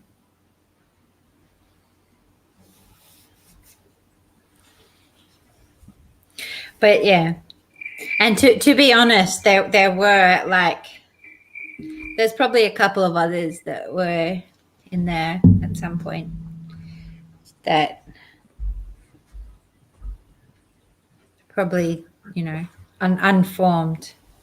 But what was Halfy the one ones. you were talking about? Doom, ba-doom, boom, boom, doom, doom. That one. Yeah, that one. It's a cute one. It's Yeah, a good we one. If you we had should to have a record that. song, it wouldn't be a bad one to have. Would it? Yeah, we got to record that one and those other ones. Now that I can start trying to record stuff. What's happening to Joel? Oh, he's back. Huh? Maybe it's my internet. No, I'm here. You guys were just talking about playing guitar, and I don't play guitar. Yeah. So I No, you were fully on freeze, where like one of your eyes was like half and stuff, and that's when I noticed you. You were like well and truly frozen, and then No, you that was jerked just back me. to life. I was holding really still. You just didn't know. You didn't know. It's You prob- couldn't tell. It's That's how it's still I probably was. my Like when I'm- internet because you're still yeah, I think- jumping. It's like when I I'm. think it It's like is. when I'm hunting rabbits. You know, I'm that still. I'm so still. It's unbelievable. The rabbits don't even know I'm there. That's how still I am. Like, oh my god, there this we must be go. a statue. This must be a statue. We're totally safe. We's rabbits. And then you know what happens to them? Boom! They get petted. I pet them. Petted. I like to pet them. It seems GRB has been able to clear up my mysterious crossword answer. It was cerebrales. And here was I thinking that Scungy had made it into a crossword. I thought it was personalized content for crosswords. Uh-oh, these guys are talking about mining cryptocurrency again. Yeah, I think one of them did ask if you were doing it. Yeah, Tropico asked if you mine it. No, I don't currently mine Bitcoin because generally the exchange for Bitcoin, well, I mean, it's pretty high. I think Bitcoin's at like 40,000 or something right now, but the reality is like the average person nowadays, like you're not going to solve the what is it? You're not going to solve the blockchain, whatever it's called, like you used to a long time ago. Like it's just too complicated now. So most of the big companies are just going to get like a small share, and typically the amount of processing that it takes is generally it's generally close to the cost of a kilowatt hour unless you live somewhere that is really cheap, honestly. So did you hear about that, the one in the UK recently where the cops were raiding this joint because of the power consumption that it was doing? They thought that they were growing cannabis in this shed, and they go in there and they just find banks and banks of computers and stuff doing Bitcoin mining. Yeah. So it's like you could mine some, you could mine some suspicious, basically like some suspicious coin, some suspicious like cryptos that you think might gain in popularity at some point in time. Like Dogecoin is like a good example of like a friend of mine spent $70 on it as a joke, like, I don't know, 5 years ago or something like that. And then it went from like, it was 0.000000007 cents per Bitcoin when they bought it, and then it went up to like 28 cents or something. So, you could do that, but I think realistically, there's a lot more avenues that you could spend your money and make a pretty good return. And which these days, like, it's pretty easy to invest in some of the suspicious Bitcoin if you wanted to. Like, you could spend $100 on a couple of weird coins and go like, well, maybe they'll bump up. But the typical like computer for mining is probably going to cost around $1,200 these days. So just to make back the $1,200 is like a big pain in the butt. And then you just break even, right? So it's like, to me, it's kind of a bummer. Realistically, these days, I'm not giving real advice, by the way. I'm just giving you guys personal advice. I buy like Litecoin every once in a while. That's basically it. Like basically when I know like the market's down, I'll buy like a couple $100 worth of Bitcoin, and then when it goes up, I'll sell it. That's basically it. not Bitcoin, Litecoin is the one that I typically buy because it trades between like $100 and $200 typically per coin. So, if you bought at like $100 and you bought 3 coin, you could resell it when it's at like 173 or something and know you've made a pretty decent profit. That's the one that I kind of mess around in now. One of the Fish fam bought like Ethereum right before COVID. They bought a bunch of it. I'm like, dude, kudos, high five, man. That was a good job. And they're like, yeah, I've got like so much Ethereum, blah, blah, blah. And then you find out like they hit the lottery, but they made like $4,000. And you're kind of like, oh,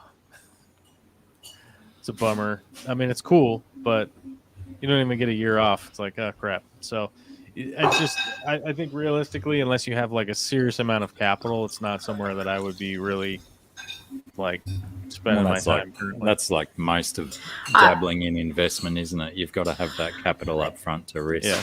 I think it's most like everything. I missed the whole conversation, but you've got to have money to make money. Absolutely. Well, we were talking about they were asking about crypto mining. Because we did it a long time ago when Bitcoin came out, and I told the story that I have a buddy that has over 600 Bitcoin in a hard drive that he threw away, which is like it's so much money. It's half a million or more. Oh, it'd be more than $1 million, wouldn't it? It's like 24 million or something. I knew what the number was the other day, and we looked it up to convert it, and it was like 24 million. And you're like, oh my god, that's so much money. It's crazy. It's somewhere in the bottom of a landfill. He's just like one of those very few Zen-like dudes that is just totally brushes chill. it off. He's just like, it's a thing. It's a thing that happened. It sucks, but nothing I can do about it. It sucks, but yeah. My friend and her partner had they had $20,000 or so in a box at their house, and people came for a party, and afterwards they didn't have the $20,000, and it was really like, and they were just like, they had a moment and going, fuck, the $20,000 is missing, and then almost instantly just like, oh well, this is money, it's gone. Like, wow. Oh well, I guess we shouldn't have had it in a box. I mean, yeah. For me, I'm like, that's like most of the money that gets me homed for a whole year, so it's pretty crazy. But I still admire. Sorry, that ability to just brush it off like that, something so mega. Yeah, so it was very quick between the moment of fuck and yeah. Like, well, I guess it's gone.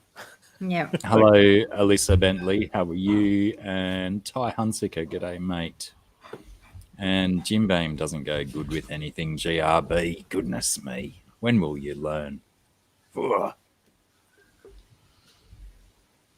And Liquid Zoo as well. But I would argue that Pepsi doesn't go well with anything either. I don't even know. You guys have that Australian pop, so who knows? I like Pepsi better than Coke. Do you? But yeah, I'd try and refrain from mixing colas with my bourbons nowadays. Yeah, I'm one of those people that just doesn't like pop at all. Like, there just really isn't one that I like. I don't like any of them. Most of them. I don't like any of them either. Yeah, it's all too sweet. And then you've got then I'd rather just have a piece of cake, you know what I'm saying? Like, dude, like, cake is awesome, bro. Or ice cream. Oh my god. I'd have some ice cream, dude. Somebody be like, you want to have a Coca-Cola? And be like, dude, we could have a bowl of ice cream, bro. It's the same thing. Like, yeah, if wild turkey mixed nicely with ice cream, I'd be so fat. You could do that. Well, you know, it can mix nicely with ice cream. Damn it, I'm gonna have to try that now, aren't I? Mm-hmm. But yeah, well, that's where I had to learn that my affinity for Baileys was unhealthy. Whenever Does I it drink. maybe have ice cream as well? No, I don't have ice cream with it. It just reminded me because my friend, she loves having it with ice cream, and she'll have huge quantities with ice cream. But she's the sort of person who she seems to get through everything, and she seems to be able to eat a tub of ice cream with a bottle of Bailey's every day and still look like a reed, and feel Agreed. healthy and good. She Which can is bend like- like a reed in the wind. Yeah. Those people suck. It's weird. She's so lovely, and she's like the most beautiful person I've ever met in my life. And I don't mean physically, visually, aesthetically. I mean entirely through and through in all the ways. But Cheesecake sounds good too. do you know what they have here? So you can get these things, and it's called a Yam Bar. And so they're basically like these ice cream sandwich bars, right? But the ice cream is made from, it's like got baby coconuts and, why is my brain gone wrong? Cashews and probably like other stuff in it. Now my brain's going blank, but it's basically that. The basis is this baby coconut cashew mix, and then there's like a biscuity mix made with coconut and flavors, and they're so good. Yeah, they're like, when you eat them, like, sure, they're not like really healthy, but they're nourishing, as well as being like half your day's worth of calories in one dose. But but they're just so good. And they're like, it reminds me, because I had a cheesecake recipe that was similar, like a vegan cheesecake, and it was so good. And it's the same kind of thing. It's that young coconuts with the cashews. Yeah. And oh my God. Young coconuts. Yeah. What do you mean? Yeah. Like they're not to full ripeness yet? Well, because the older that they get a lot more hard and woody at the edges, whereas when they're younger, their whole flesh is a lot more soft and more similar to the inner layer. Do you know what I mean? As they age, that outer layer gets sort of It's woodier and woodier tougher and woodier. tougher. Yeah. GRB says turkey does go nice over ice cream. I believe that to be true. What a fiend giving me such ideas. I'm going to be 42 But- kilos heavier next week. The thing is that you can't get enough of the alcohol. This has been my problem with the have alcohol over ice cream. It's like, sure, that's just a nice flavoring for ice cream, but it's not like doing anything for you if you drink alcohol, because it's alcohol. Yeah, you got to compensate all of that sugar and fat and shit out of it as well. It's least just the not Bentley. enough volume of alcohol. Yeah, well, depends how you do it, I guess. Elisa Bentley is asking if Australia has much of a Halloween tradition. Certainly not. A tradition. Yeah. Unless by tradition you mean just copy off what America's doing. But not even, because like now when you go to the shops leading up to Halloween, there's heaps of like merchandise for Halloween. But when I was a kid, and like admittedly I'm pretty old now, so that was a long time ago, but it was like also not that long ago. So when I was a kid, we'd heard of Halloween in America, but like there was absolutely nothing at any shops. There was nothing anywhere. And me and my friends had heard of Halloween. Yeah, well, so we were like, hey, this is a great idea that Americans have. We just can go and knock on people's door and ask them for junk food. So me and my friends would like get dressed up and go to people's houses. And while a few people did give us stuff, so like 50% were just like, what are you trying to do here? I don't understand. what's Like, I've this? never heard of this. I don't know what's going on. Maybe 25% were like, just like, yeah, they just like clarify, oh, sorry, what do you want? We want you to give us like some treats. And they'd be like, all right. And they didn't worry too much about what the hell is going on. And then the rest of the people would like, I got abused by people. We were like little kids and people would scream at us about how, what the fuck are we doing trying to come to their house? And like, this isn't America and stuff like that. Like, yeah, it was still a really fun experience because, you know, anything you can do like that when you're a kid, to go around knocking on people's doors. We loved knocking on people's doors. I used to, when I was little, I used to draw pictures and go and knock on people's doors and convince them to buy my pictures. We used to go around and like wash people's cars or go around with a bucket and try and get people to, we used to sell both real and fake raffle tickets. And once when we were selling fake raffle tickets, we adopted a puppy, which my family was really happy about. Sarcasm, I assume. But yeah, so we just loved anything that's got you out and about and knocking on people's doors. And this was one of them. But like, you know, it would have been like 1 in 100 of people who would see it and actually understand you were trick-or-treating. Yeah, it certainly wasn't even a thing when I was a kid. It was only known about in the television and the movies and stuff, but it was certainly something that didn't happen. So somewhere between my childhood and yours, it became a thing. Last year I made a giant trick-or-treating tube so I could socially distant send shit down to the footpath at the front. Yeah, right. Yeah, I've seen a few of those. Hey, you kids, hang out at the end of this tube. I'm going to throw some candy down to you. Well, it makes it exciting for them as well, doesn't it? Oh, yeah, it comes rocketing down at high speed. They love it. It's one thing that kids love. It's A, having things thrown at them, and B, when those things are candy. Yeah. They love it. One of the few groups of people that you can adamantly just throw candy at, and they're happy about it. Yeah. And you could probably even make a concerted effort to actually try and hit them in the face, and they still wouldn't cry about it, unless it was like a what do you call them, a gobstopper? Yeah, it's got to have like it's got to have a wrapper to kind of like slow the, you know what I mean, like a bag of Skittles or something. Disperse the force. Yeah. Yeah, it can't just be like a Rolo when you just chuck that thing at their face.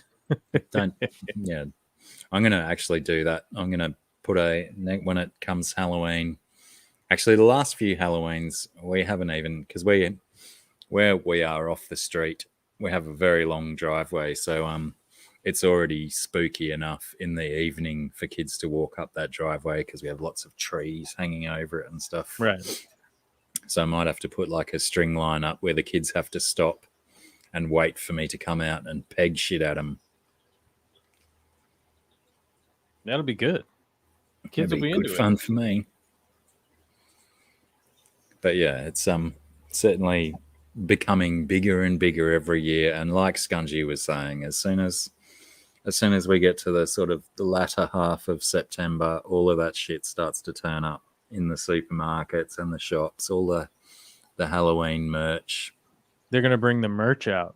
I mean, it's business, isn't it? We live in a capitalist world, a capitalist society. So, you know, good on them for having a crack at making a shit ton of money.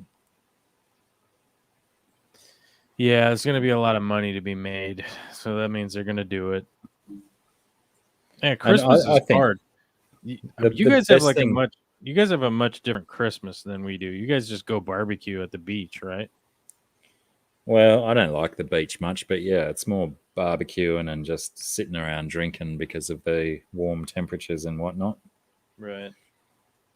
There's been a few Christmases in the last 10 years where it's just been smoke because we've had bushfires and stuff. That's like the best Christmas present you can get anyone is burn your fucking house down. Here you go. It's going to be on fire. Here you go. That's brutal, brother. Hey, don't burn my house down for Christmas, okay? Save it for Ash Wednesday. There you go. There you go. More We could get poignant the that ash way. on our foreheads. And Yeah, we that's could- what I keep wondering about this one here. If I've got an ash stain, because I have this interesting discolored spot on my head. Are you feeling ashy today or what? No, it's like almost I've gone to put my cigarette in the ashtray or something, and I've brushed it on my head, and I've got this little ash-colored stain on my head. But I hadn't really noticed it till Sarah pointed it out the other day. Isn't that the spot that you pointed out on my head the other day? I don't know. Probably- Maybe I don't Probably remember. you have so many spots all over you. You know, you got that very melanoma spotty. going. I got very spotty Get down forehead. to the doctor. I just got one. I just got one of my prints from my print exchange Oh, in the in the mail. post. Yeah, Teo just brought it because he's on his lunch break from work. So I'm gonna share it with you guys because I like it a lot. Yeah, Oh. very cool. That totally reminds me of Reg Mombasa stuff. Yeah, sure. reminds me of Oingo Boingo What's- with the Dead Man's Party. Oh yeah. What's interesting, even though I don't necessarily see it, people mention Reg Mombasa when they see my work a lot of the time, and I don't really think mine is reminiscent of it. But Nah, I don't think yours is Reg Yeah. Mombasa. That's Reg No. Mombasa for sure. Yeah. Sort of stuff. it's a bit more graphic than what I do, which he is. Yeah. Yeah. Yeah, Anyway, yours is way so way too detailed for Reg the- stuff. The artist here, he's called Dan Driscoll. Why does that Yeah. name sound familiar to me? Was he I don't- Australian based? Hang on. I don't think so. No, he's from Glastonbury, CT.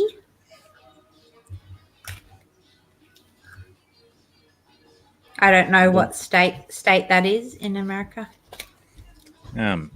Connecticut, I think, but I didn't know there was a Glastonbury in America. I thought there was just the one in England. I don't know. I just have what I have.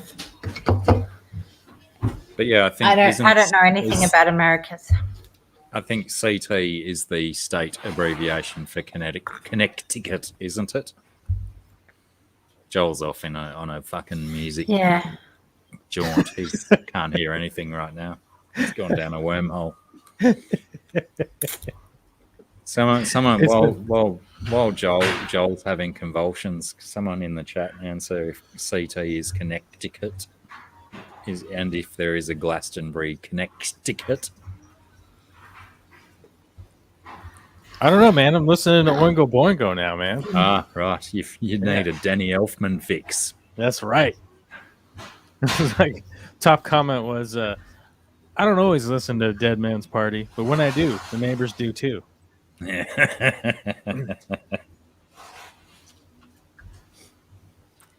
That was one of those good memes, wasn't it?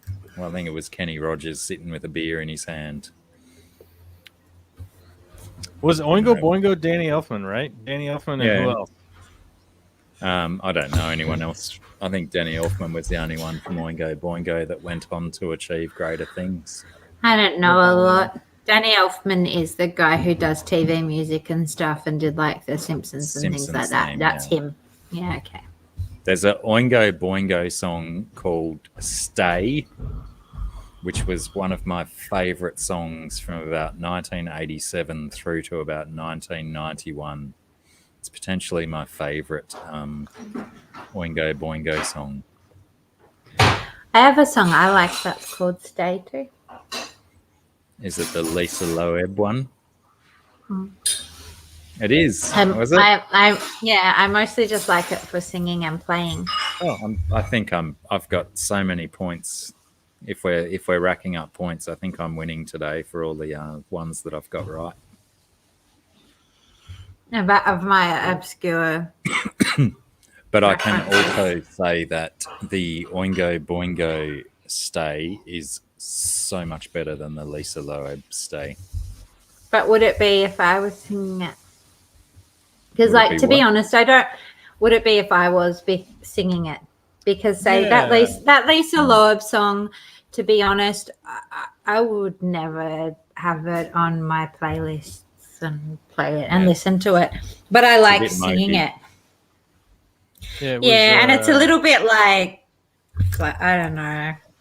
I think the Oingo Boingo one is a much more uplifting song, even though it's talking about the same sort of stuff that the Lisa Loeb one does. But also, I would probably prefer to hear you sing the Oingo Boingo one than the Lisa Loeb one. I don't even know if I'm saying her name right. Do you just say Loeb, like earlobe, I think so.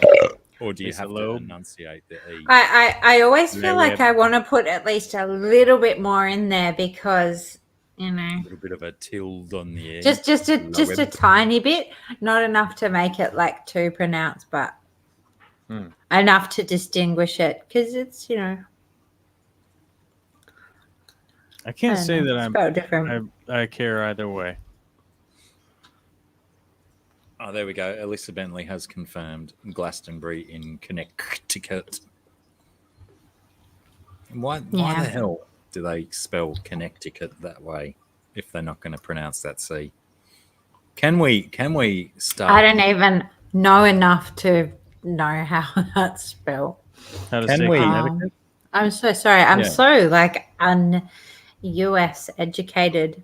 I think it's because there's so much media and stuff that really like shoves it down our throat. And as Australians, there was this real period, even maybe, where it was like, this is superior to how we are. It's like have all this Americanness. And it always seemed weird that like kids would know more about American states and systems and spellings than stuff that we actually had. So I sort of made an effort to probably block it out, and now that may have done me a disservice as an adult who like doesn't. I don't know anything about it. I don't know anything about the geography or anything. I totally disagree. Totally disagree with what you say because I also grew up with the anti-US sentiment that they're flooding us with all their stuff and we're just going to become another America. Not even them flooding us, going, "Hey, we are so inferior." But yeah, sorry, go on. No, I was just saying that I had that same thought that I didn't want to know all this stuff about the States, but all of a sudden I've got all of this knowledge of the States that I probably shouldn't have, but I just do. But yeah, did anyone explain why they smelt it like that? Why they spelt Connecticut instead of just Connecticut? Oh yeah, Arkansas is a good one as well, BJ. How do you get Arkansas out of that? I don't even know what foreign language you could pronounce that in that would make it Arkansas. It's Arkansas. Yeah, they just But you can say that. But like, how much more fun is it saying Arkansas? Also, do you find, because I find that when there's a word that's spelled one way and its pronunciation is maybe really incongruent with it, really unexpected, or like it doesn't flow, that pronouncing it correctly, which is in, clash with how it's spelled, gives me this little buzz of pleasure. Do you get that with words? Where it's like the one. Oh, I love the name Guillermo. I love that. I love it so much, and I love looking at it. There are lots of Spanish ones that I really like. But you can't help saying Guillermo. No, I don't. I get the pleasure from that. Here's how it's spelled and how it's said, and the further away how it's said is from how it's spelled, the more joy I get in saying the word. Gotcha. Yeah, I really enjoy those words that are so separated. I want a word that's like spelled, X, Y, Z, C, F, and it's spelled and it's pronounced, ayao. Yeah, Alyssa That will give really, me like the little Alyssa's heart got flutters. a really good one as well. But like if you read that place in England that Alyssa has put in there, no one would absolutely expect that it's pronounced Worcestershire. Sorry, my bad. As if you wouldn't just read it Worcestershire, but it's Worcestershire. Worcestershire. Yeah, exactly. But no, you when you go to the cupboard, you get your Worcestershire sauce out the cupboard. Well, even I think in my family they just say Worcestershire. They don't say Worcestershire. They say Worcestershire because that's an easier sound to make. Yeah, that's probably more accurate. Worcestershire. Yeah, that's right. And I think that's predominantly why Worcestershire sauce just became known as black sauce. Go and get me the black sauce. I've never heard that before. Really? All right. Yeah, lots of Australian people just call Worcestershire sauce black sauce. You probably had a much more politically correct household that didn't want to apply labels to things like that. I don't think so. I feel like there were people when I was already kind of growing up who were introduced to our household who had a different point of view, which influenced me probably a lot more. But like, say, my mum still, I went down to her house the other day and she's playing this song.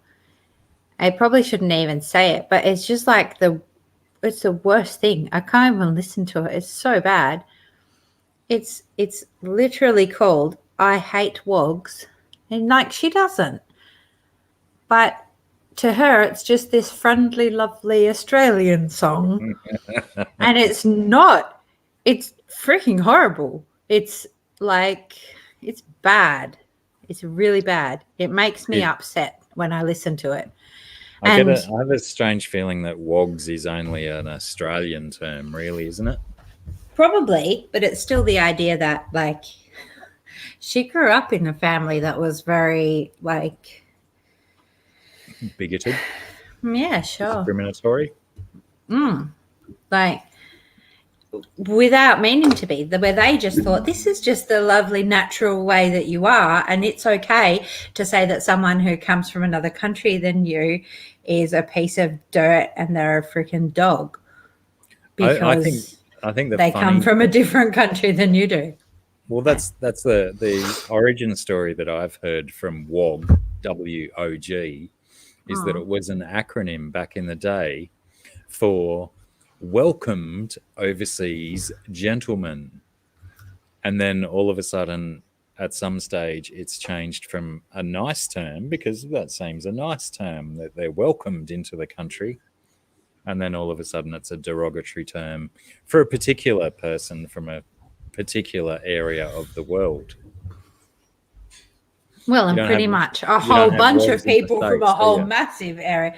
I'm pretty sure it's a derogatory term that's specific to us. Like, we use it specifically. Yeah, because I don't, but yeah, I think it's an Australianism.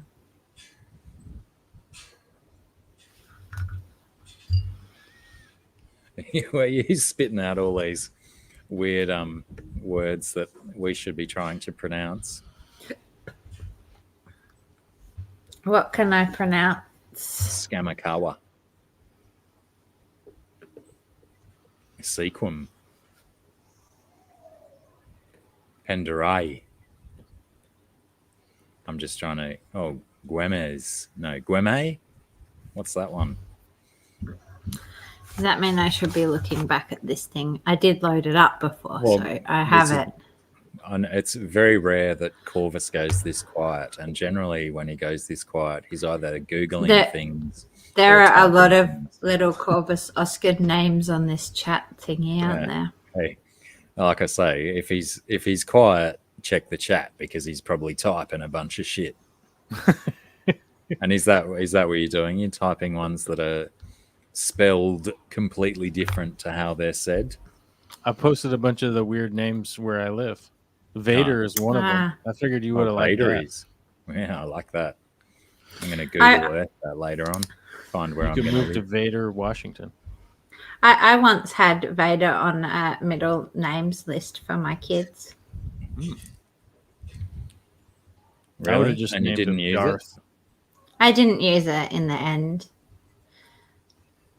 Because the thing is, I've got names that I like, and I'd have names that I'd be like, yes, this is like an awesome name combination. But once the child is there, there's almost like this weird thing where like some names and I might love it and I think of it in regards to them and it's just wrong. And I just couldn't possibly use it in regards to that human being that's laying there in front of me. There was a dude in school a year above me and his sister a year below me, and their surname was Vader, and I just thought that was so cool at You're the so time. jealous. Yeah. But then I figured out that they weren't exactly awesome people and stuff. So probably bummer. fitting, probably apt for the name. Actually, I mean, that's kinda true. they weren't nasty or anything. They were just wallies.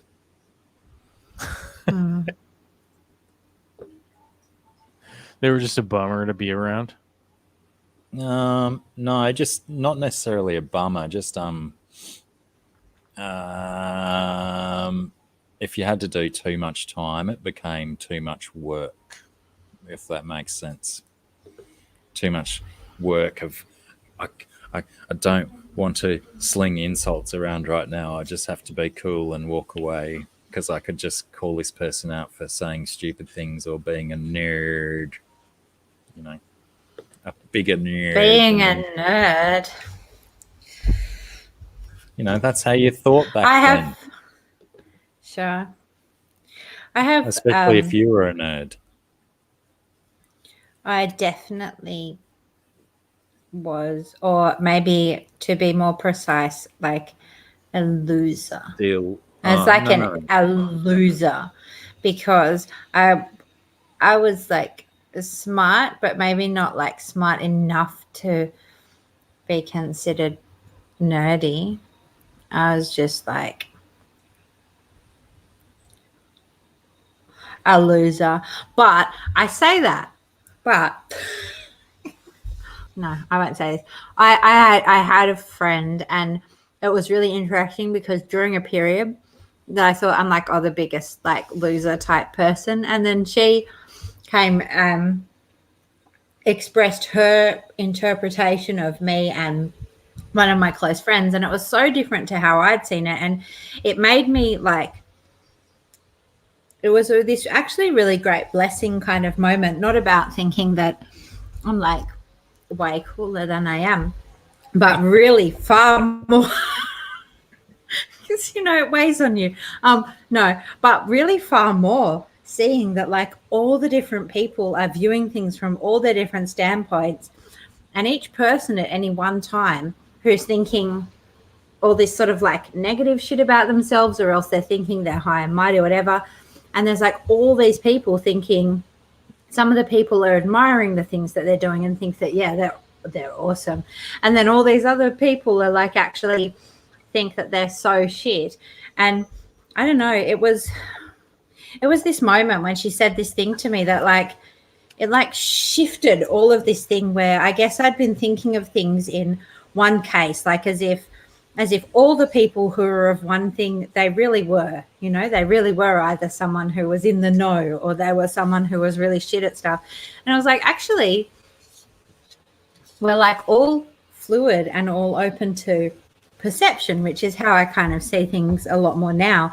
But it was this really great moment when she had sort of expressed how she'd seen me and my best friend, Bonnie, at the time. And it wasn't so much that I took on what she said about me as being real and true or changing how I saw myself, but it made me just totally reassess the entire paradigm in a really good way, I think.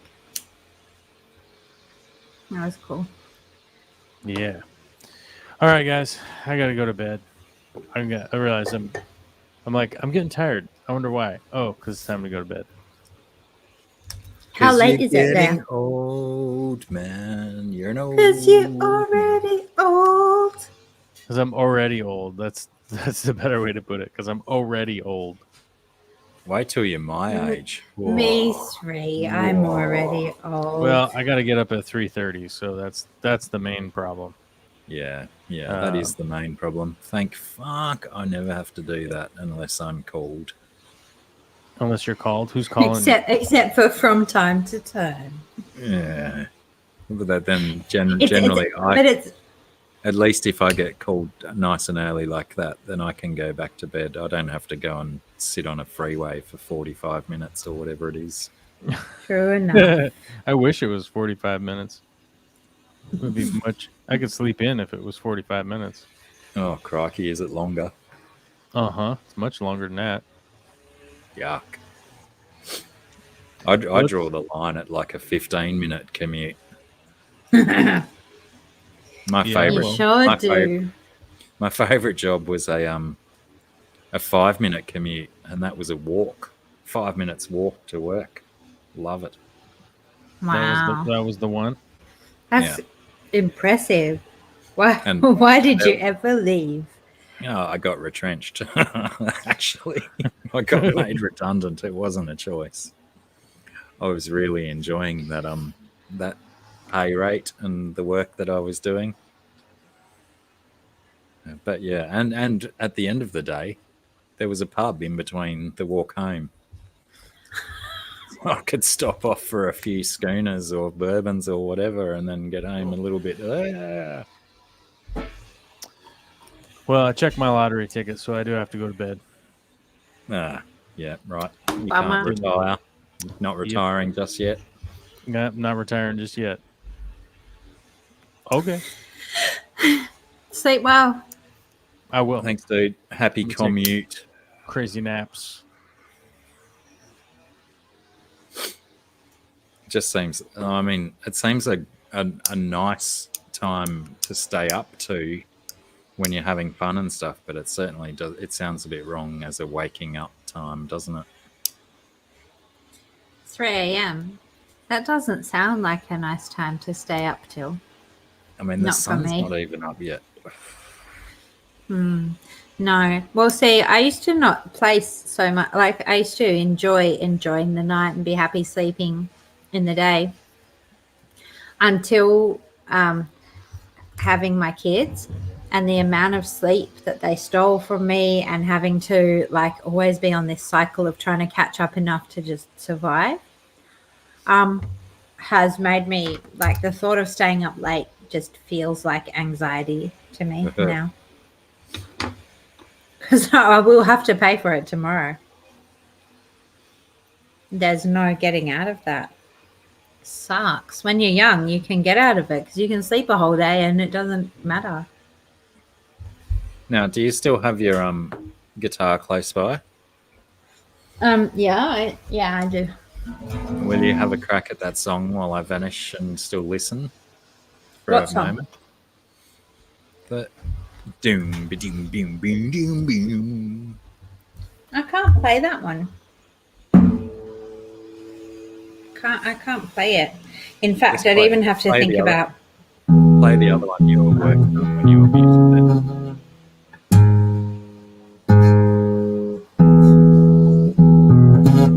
That's as much as I've got of it. You play all the rest.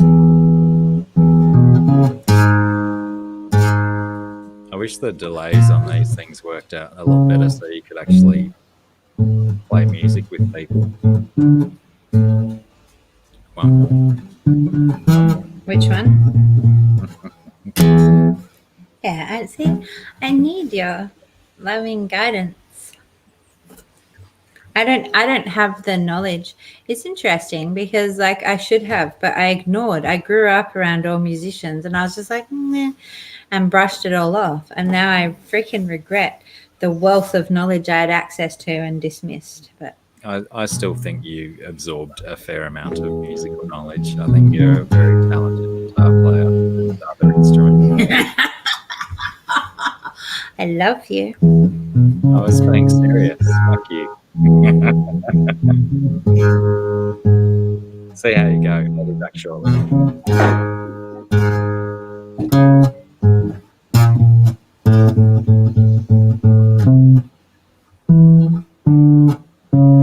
don't know where that's meant to go.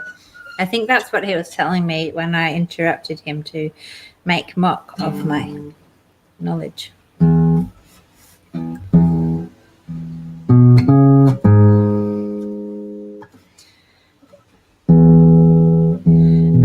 Away, sway. Away, move. Away, try. We try. I see. I don't know where it goes from there. Try to pretend that we know what we're doing.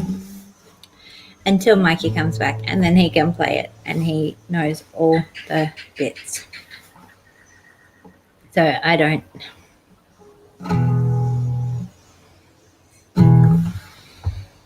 Oh.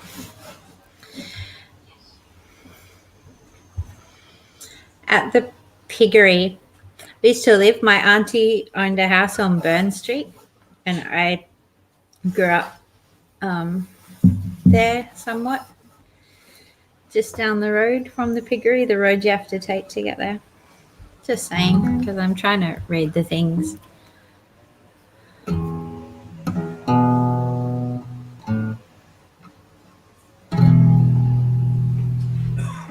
But I don't know who the Sunny Boys are.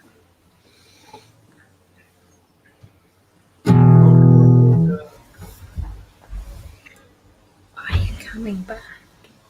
I think that was the Sunny Boys song. What was?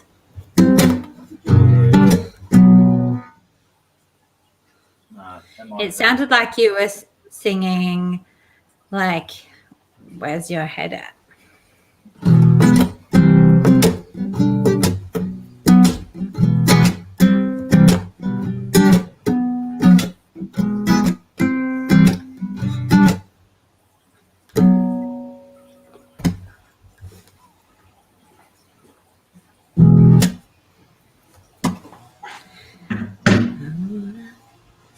Staring at the sky, just looking for a star who to pray on or wish on or something like that. Oh, good, you are back. So I can't remember the other bits. You have to remind me what they're meant to be. Which bits?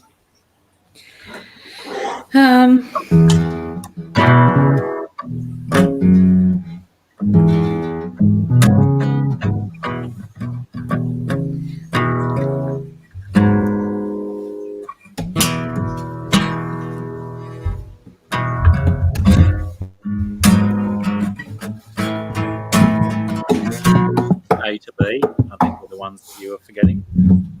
All right, let me try. I've got to get around the bit. A.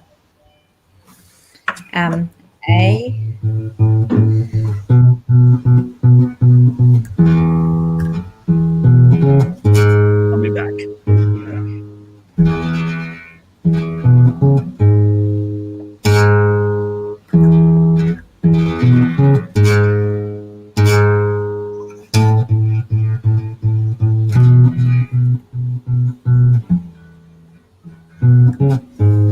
That's them. He knew it.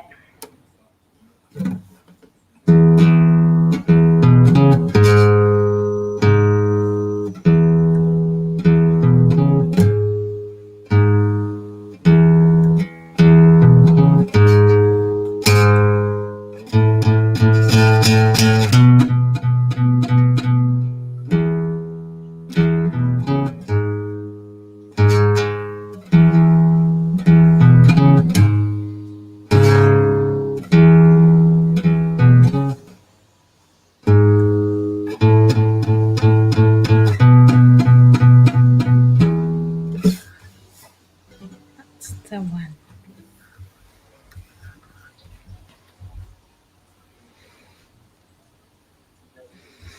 Oh, that's pretty funny. GRB.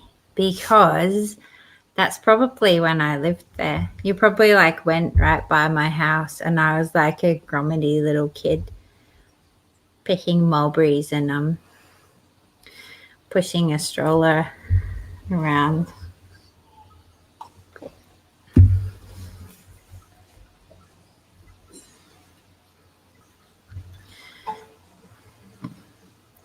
Me ever try sculpting?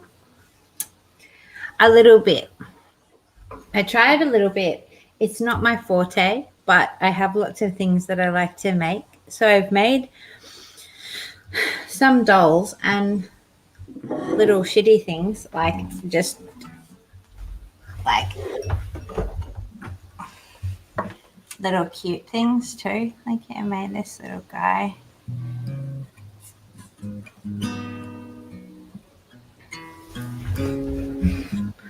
But I'm not very good at it. Sculpting. Are you hissing at me? It's true.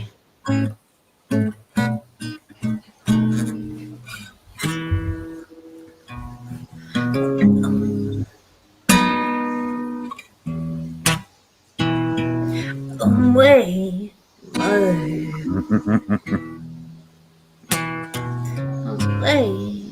Try some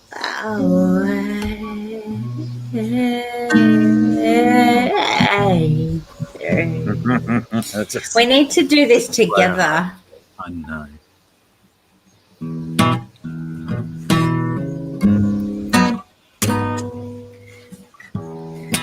Because the thing is, for me, it's all good and well. I hear you and I sing and it works fine for me.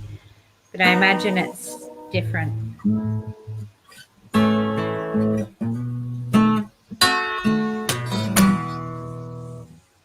Lovely song. Should be done more often.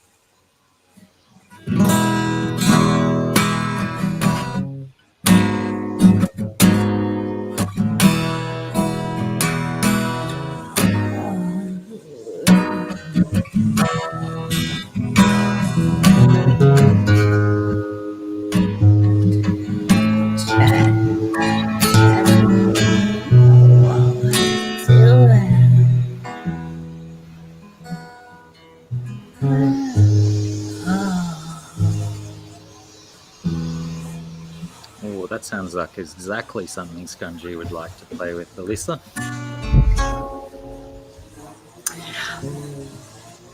I have some epoxy sculpt. It's a lot. Okay, so the pressure, because it dries more quickly and it's a bit harder to work with than your polymer clays. But yes, I love it too. And one of my plans, the reason that I got it specifically rather than polymer clays, is that your polymer clays need to be baked to set, whereas your epoxy sculpt just sets because you've mixed it together. So I don't have any of the bits to show here now, but I make like some sticks and stuff. So my idea is that the epoxy sculpt can go and I can sculpt it directly onto the wands and stuffs that I make. And it will therefore set and be workable without having to be baked.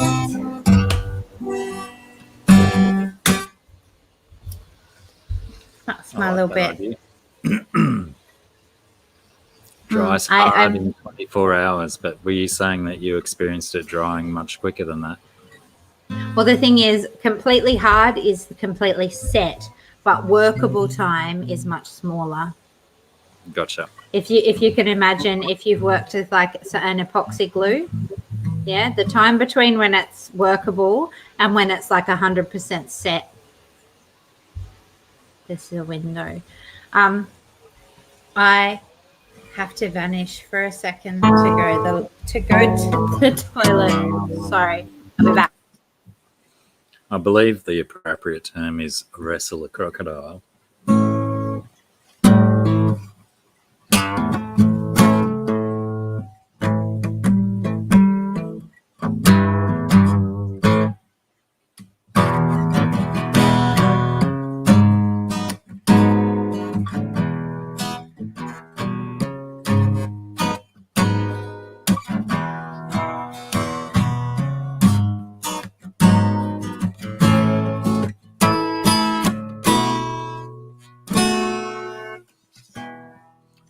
show my fingers so people can play along at home, shouldn't I? Can't on this view. Let's try this one. Still can't really.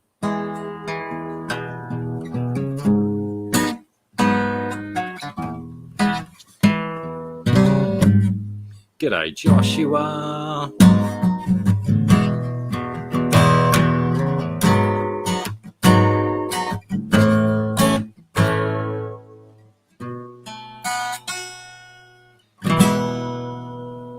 Is that for me, GRB, what microphone I'm using?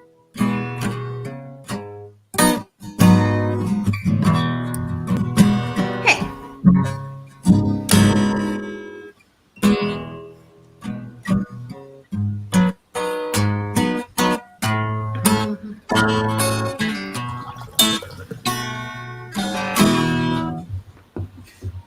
I probably should have picked up a guitar pick as well, but I didn't.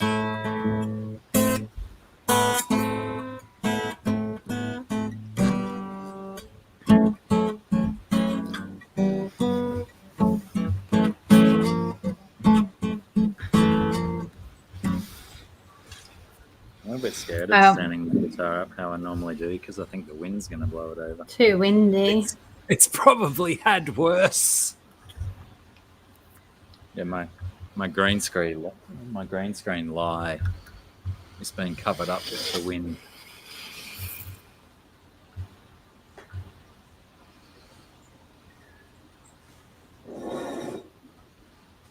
That might fix it. A little bit tighter, a little bit, but not much. Aquamate says, my guest is better looking than my regular guest. Yeah, I know. But she's my regular guest too. For me, Yeah, Aquamate's saying you're good looking, love. well, not necessarily, but it's just interesting for me to think how bad it must be to be someone who's like less happy looking than I am, like less pleasing looking than me. That's like a bit sad for you, isn't it? Maybe he was talking about my guitar. I'm sorry. Very nice looking guitar.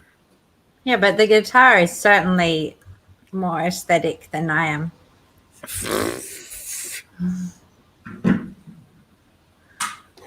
Whoa. What a catch. What a catch. Mm. That wasn't So, even I don't Lynn's know. fault, though. That was my fault. And I saw that. Aquamate has confirmed, yeah, he was confessing his deepest, darkest desires for Joel in his bed. Aww.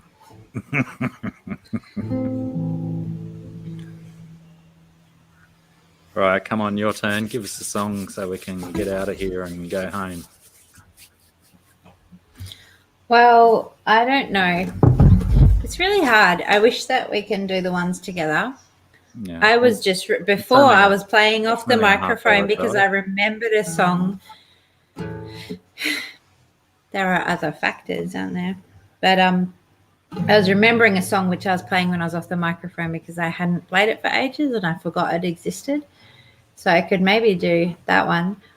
Gone. Maybe. Gone. I can't promise anything. And then I always feel like really guilty when I like half start songs and then I'm like, oh, no, that's it. I can't finish. That happens a lot. So that could happen again. But that's what's in my head at the moment, which is why I'm thinking of it.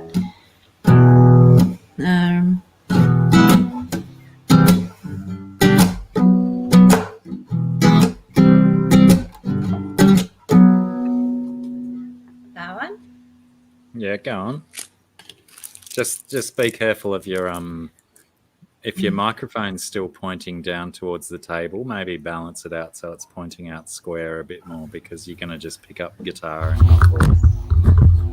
And all my smacking sounds. That's called pick up.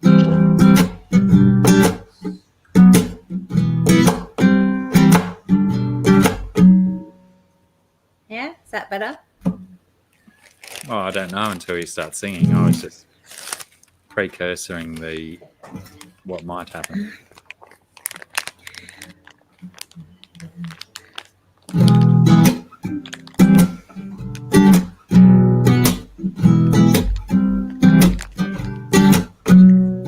I was staring at the sky, just looking for a star to pray on or wish on or something like that. I was having a sweet fix of a daydream of a boy whose reality I knew was a hopeless to be had, but then Sorry, I actually don't remember that well. Above who began his downward slope, and I believed for a moment that my chances were approaching to be grabbed, but as it came down near, so did a weary tear. I thought it was a bird, but it was just a paper bag.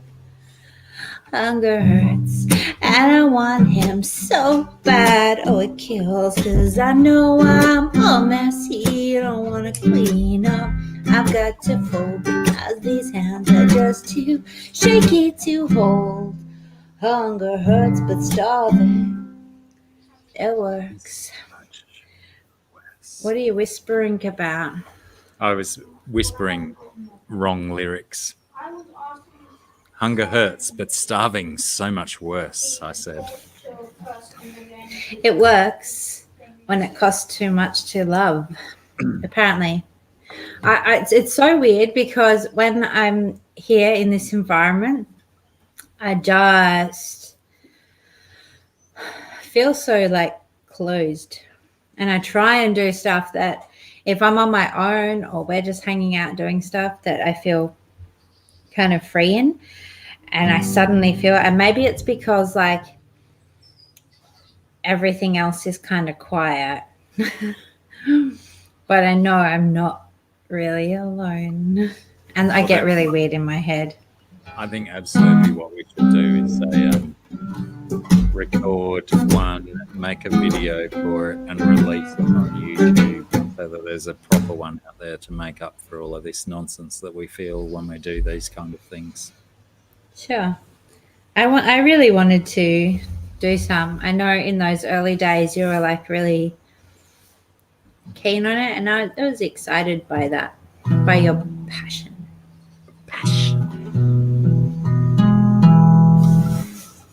Yeah. Well, I have the power back now to record, so what should we do?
Caught my headphone cord up in my fingers then.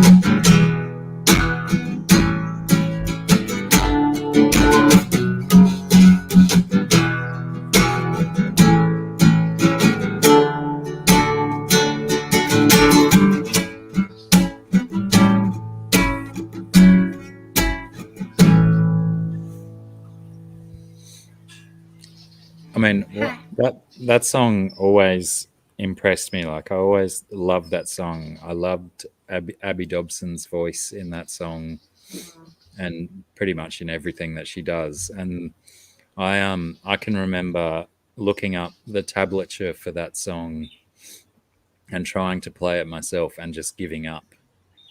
And then the first time you played it for me, I was like, she can play this song and she can sing this song. And yeah, that was certainly one of the first things that amazed me about you, was that you could do that song and I couldn't even work it out from bloody tabs. I really like it. There was a few other songs that she did that I liked, but I didn't so much like that song because of its popularity only. That's a silly reason. A silly reason. It really is. But yeah. I used to look up tabs on the internet when I was in high school to try and learn songs and learn how to read tabs and stuff. And that was one of the sort of early ones that I picked up and decided to try and work out how it works. And somehow it's stuck in my memory. I can still remember it because there's heaps of things I've been able to play that I can't remember anymore. So do you want to at least like give us a verse or two of that song? Because it is, I mean, it's really nice to hear you play it on guitar, but it's also really nice to hear you play it and sing it. I'll try, but I can't make any promises to my No one should make any promises ever. Promises are terrible. There's no return on investment.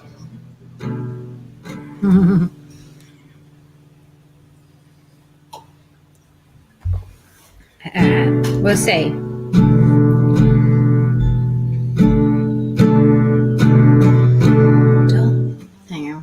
Sorry. Don't be confused by my apparent lack of ceremony. My mind is clear. I may be low on miles high off in the distance. I want you near.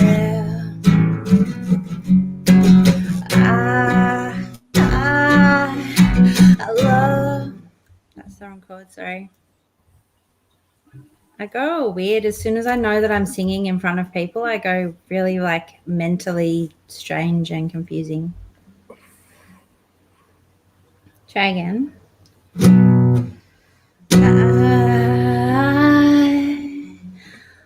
I love you. Even when I'm sleeping,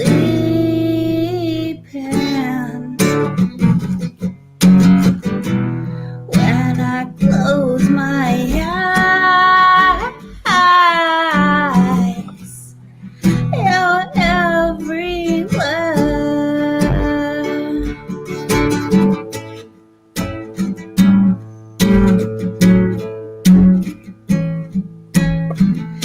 And if they take me flying on the magic carpet, see me wave. If our communication fails, are we connected? I want to rave.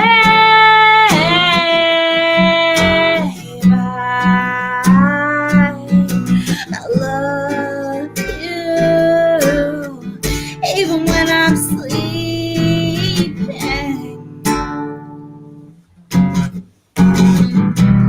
When I close my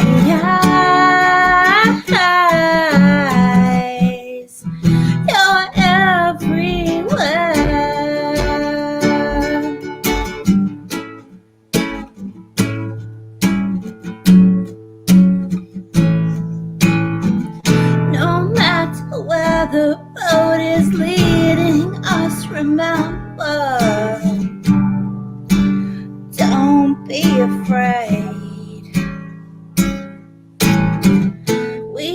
of a continent that sometimes comes between us.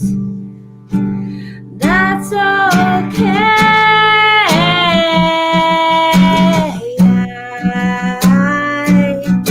I love you even when I'm sleeping.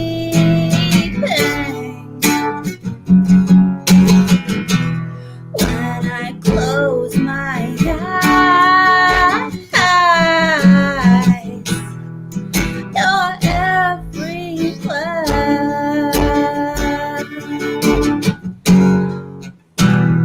When I close my eyes, you're everywhere.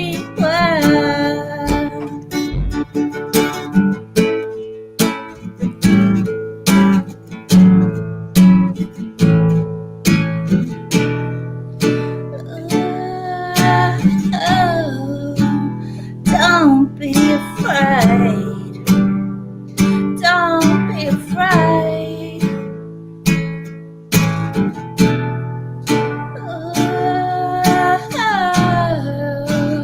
Don't be afraid. Don't be afraid.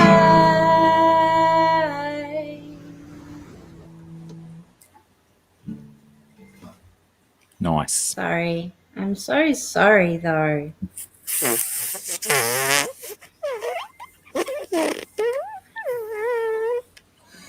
It's bloody lovely, doll. Yeah, but and like, because I'm prone to like, you know, little bits and pieces and mistakes and stuff, but I just feel like I get in that state of mind where I'm aware that there are people there, and then I just like make more mistakes. And every little thing, which like often there are little things that like, you know, when you're performing, you can make a little mistake. And if you're in a good headspace, you can kind of flow on with it, right? And people don't pick up on it. But I get in this state where I'm like so in my head about it. So I don't flow. So I feel crappy. So I want to apologize to people because, you know. Well, we'll have to maybe we'll have to try and make a live stream or something where we actually do a concert of songs, or even if we do just video record a couple of songs and put them out as individual videos or something. Sure. I mean, I would like to do the recording things and stuff, and I would like to. I think that there are times when I can get more confident, like if we're together instead of separate like this, because I get this feeling that I can like kind of hide behind you, so then I feel more confident in being outgoing, because it's almost like you're like upholding the stream, and I can just do whatever I do within that space, right? Whereas when it's just me, I have to both hold it up and then do the other things, and then I get weird. I have learned my superpower. I hold Scungy up.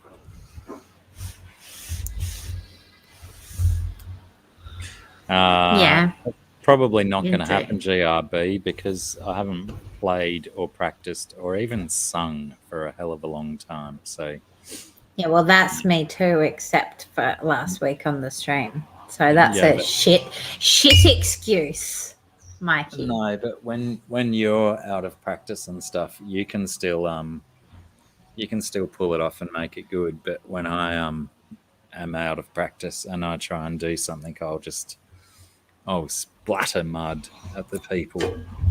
See, I tend to feel that it's exactly the opposite. Of course you Because do. Of course. no matter how out of practice you are, you have these like fundamentals that you can still regurgitate nice and evenly enough to keep things under control. Whereas I just like, yeah, I'm the shit farter. The shit fart. Nice. That's a good name for a band.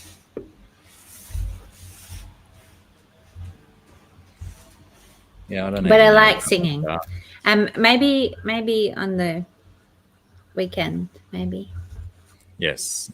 Let's pencil it in. No, actually, let's put it in biro so it's not just penciled in and can be erased. That's pretty severe. Yeah, right. Make sure we play some music. Make sure you bring the songbooks. I always do. I know you say that, but that's why it's funny when I say make sure you bring them, because they're probably still in the car. No, they're in my backpack. Yeah, I probably could GRB if I had the songbooks, but Sarah keeps them in her backpack. That's right, because Mikey can't play anything without a songbook, right? I can't. My memory's terrible. But fingers crossed. Sure, you can play.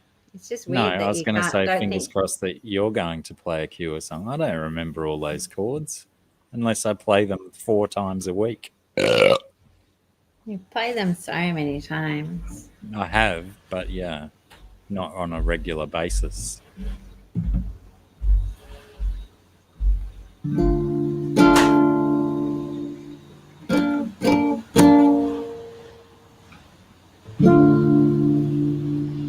It's all right. I don't like to sing this one unless you play it anyway. What's that? Yeah, GRB kids. Why can't I be you?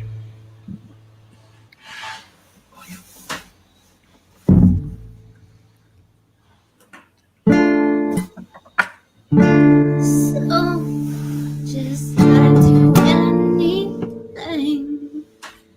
Kiss you from your feet to where your head begins. You're so perfect, you're as bright as rain. You make me hungry again. Oh, before you go, Josh, have you got a video or something coming out the Savo that you want to plug? By all means, get it in there, mate. Sorry.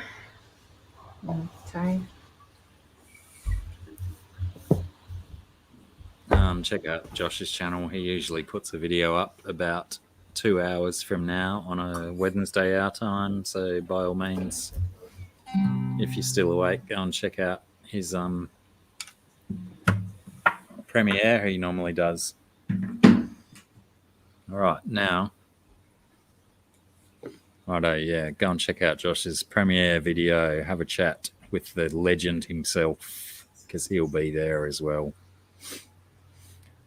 But yeah, will you have a crack at that song though? Because I really do like it when you sing that song. I love it too, and it's one of my favorite ones to sing. But I think I prefer singing it the most when you're playing, because I can let go of playing and you can just play, and then I can just focus on singing, and I think it's better.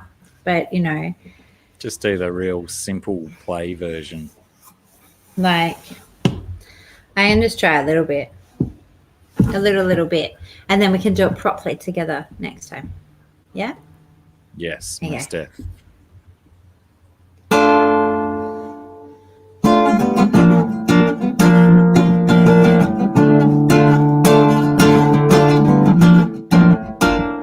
I was playing it up here actually so that you could see what I was doing.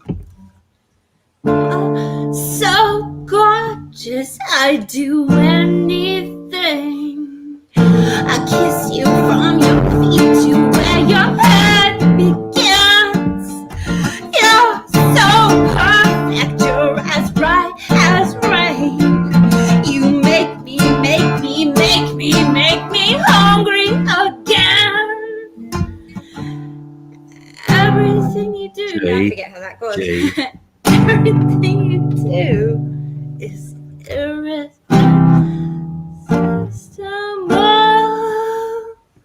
Everything you do is simply kissable. Why can't I be you?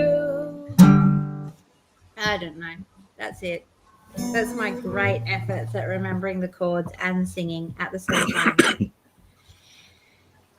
It's something I've tried to express to you too that I love so much. I love it when you play and I sing. I love being able to completely let go of the guitar and really just sing. Well, I like it heaps. it's also something that I've expressed to you is that I like playing bass when you play guitar and sing. Yeah, I It lets know. me go as well. It's like a double-edged sword that we potentially won't be able to investigate until we get into recording territory, I guess. Well, yeah. And like we can compromise on different songs. Absolutely.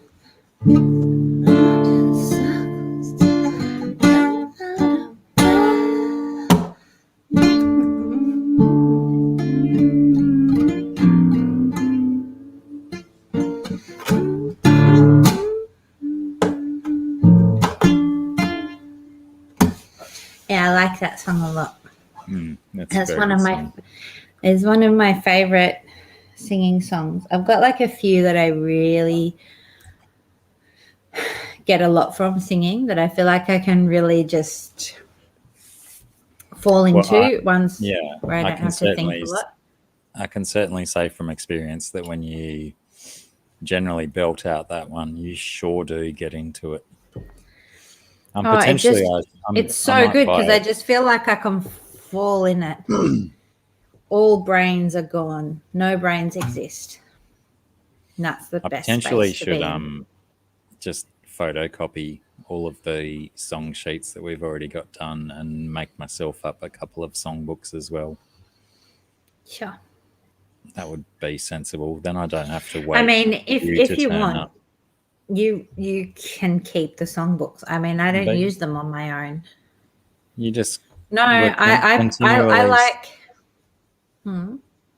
You were continually just saying that you forget the chords and whatnot in songs and stuff. Yeah, but so they're just a guide. Just a guide. That's because, but like watching it and reading it, what I want is to get them sinking in where I can feel. I don't want to be reading it and being in that sort of kind of processing mind when I'm making music. The best thing is if I can get rid of that. So it's getting all the chords and stuff to come naturally, which is just repetition, And a lot of the ones, there are lots of songs that I've known for a really long time. Like even when I'm sleeping, that's one of the first songs I learned on the guitar. Like I think I was 17 when I first started learning the guitar. And I would have still been 17 when I learned that song. And it's still, I might have a little mistake here or there, but somewhere it's deep in there. It's like, it's in there. And if I can be getting songs to come out from that in their place instead of watching, then I'm able to come from a more authentic feeling place in the singing. If I'm thinking too much about structure and stuff, then I'm not as present, probably. Actually, I would like to do, but maybe I can't do anything now, but maybe we can do together that Lisa Loeb.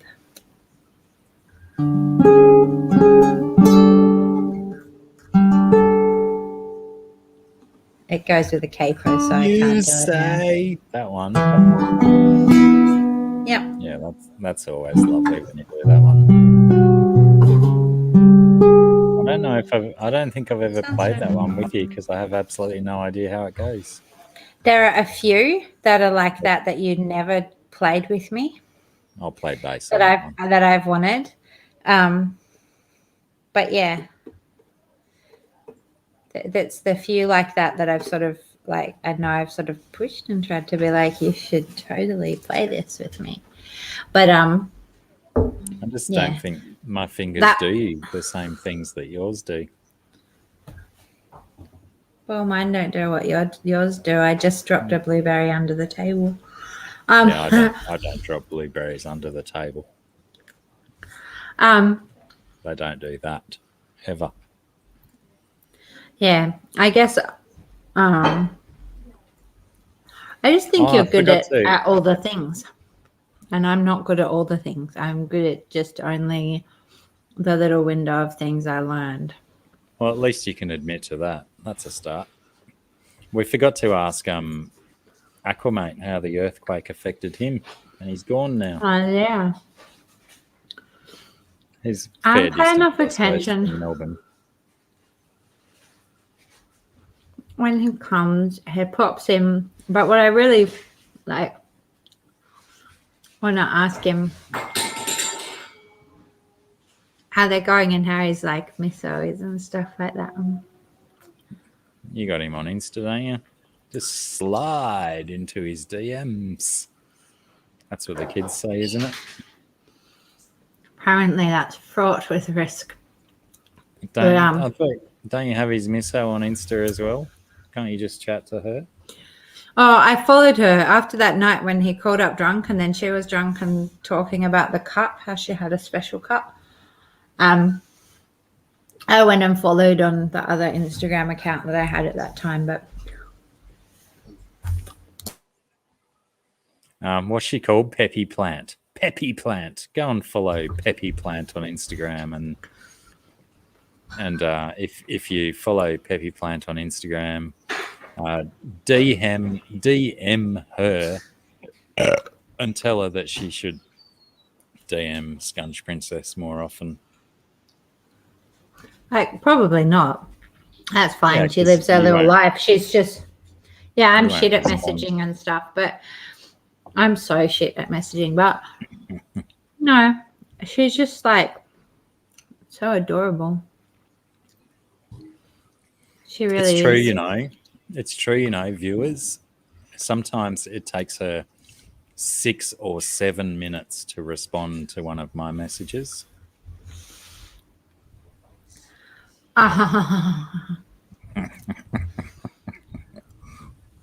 And every other human messages me, and then like 3 months later, and I'm like already like drowning in guilt. responded to that. And then I'll like run into somebody whose message I like didn't respond to, and I try and explain I'm really sorry, like I really meant to. I even started writing the response or whatever. And they're like, yeah, that's fine, but still my little shame pit has already formed around me, but yeah, I just can't do it. I try really hard.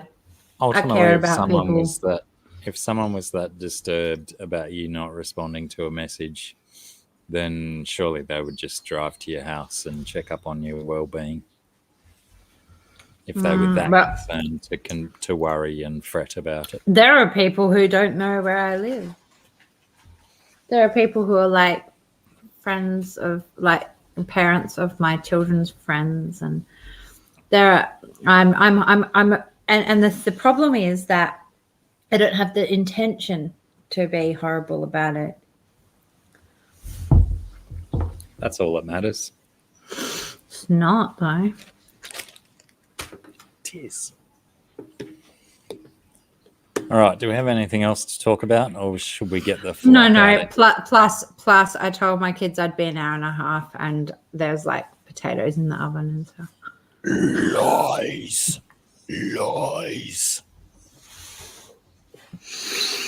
Jeez, I haven't even made that one into a video yet. Otherwise, I would have just totally cut to that song straight away. Oh, well. Miss out. No lies for everyone.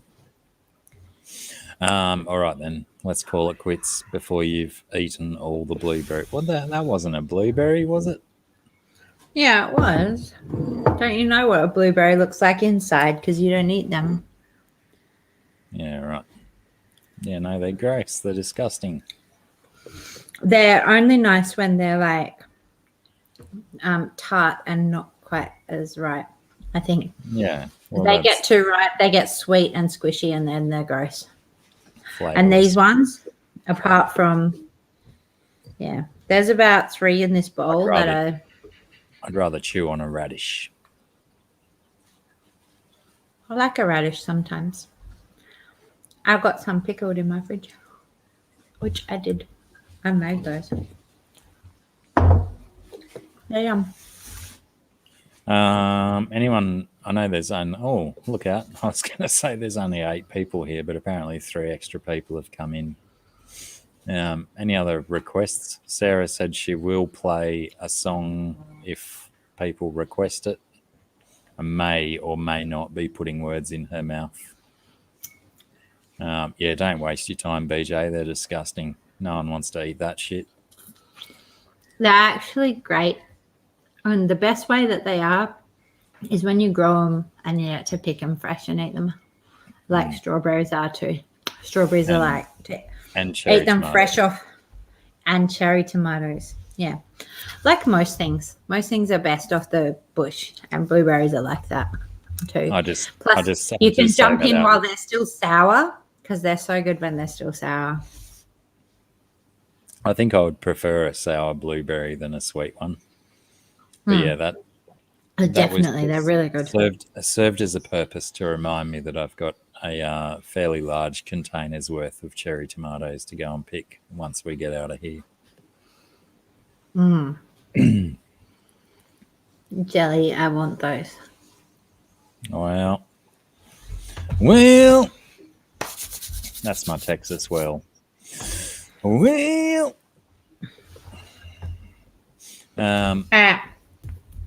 righto. Take it easy. Thanks everyone for hanging around. Or whoever the 11th one was, they just came in and left straight away. Probably couldn't help me sitting out. Oh, I nearly did it again. My reflexes are on point, I tell you. Yeah, they couldn't handle me sitting out in the jungle like this.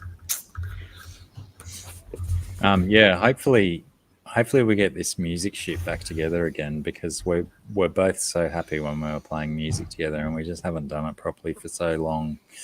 Yeah. So long that we both really need it.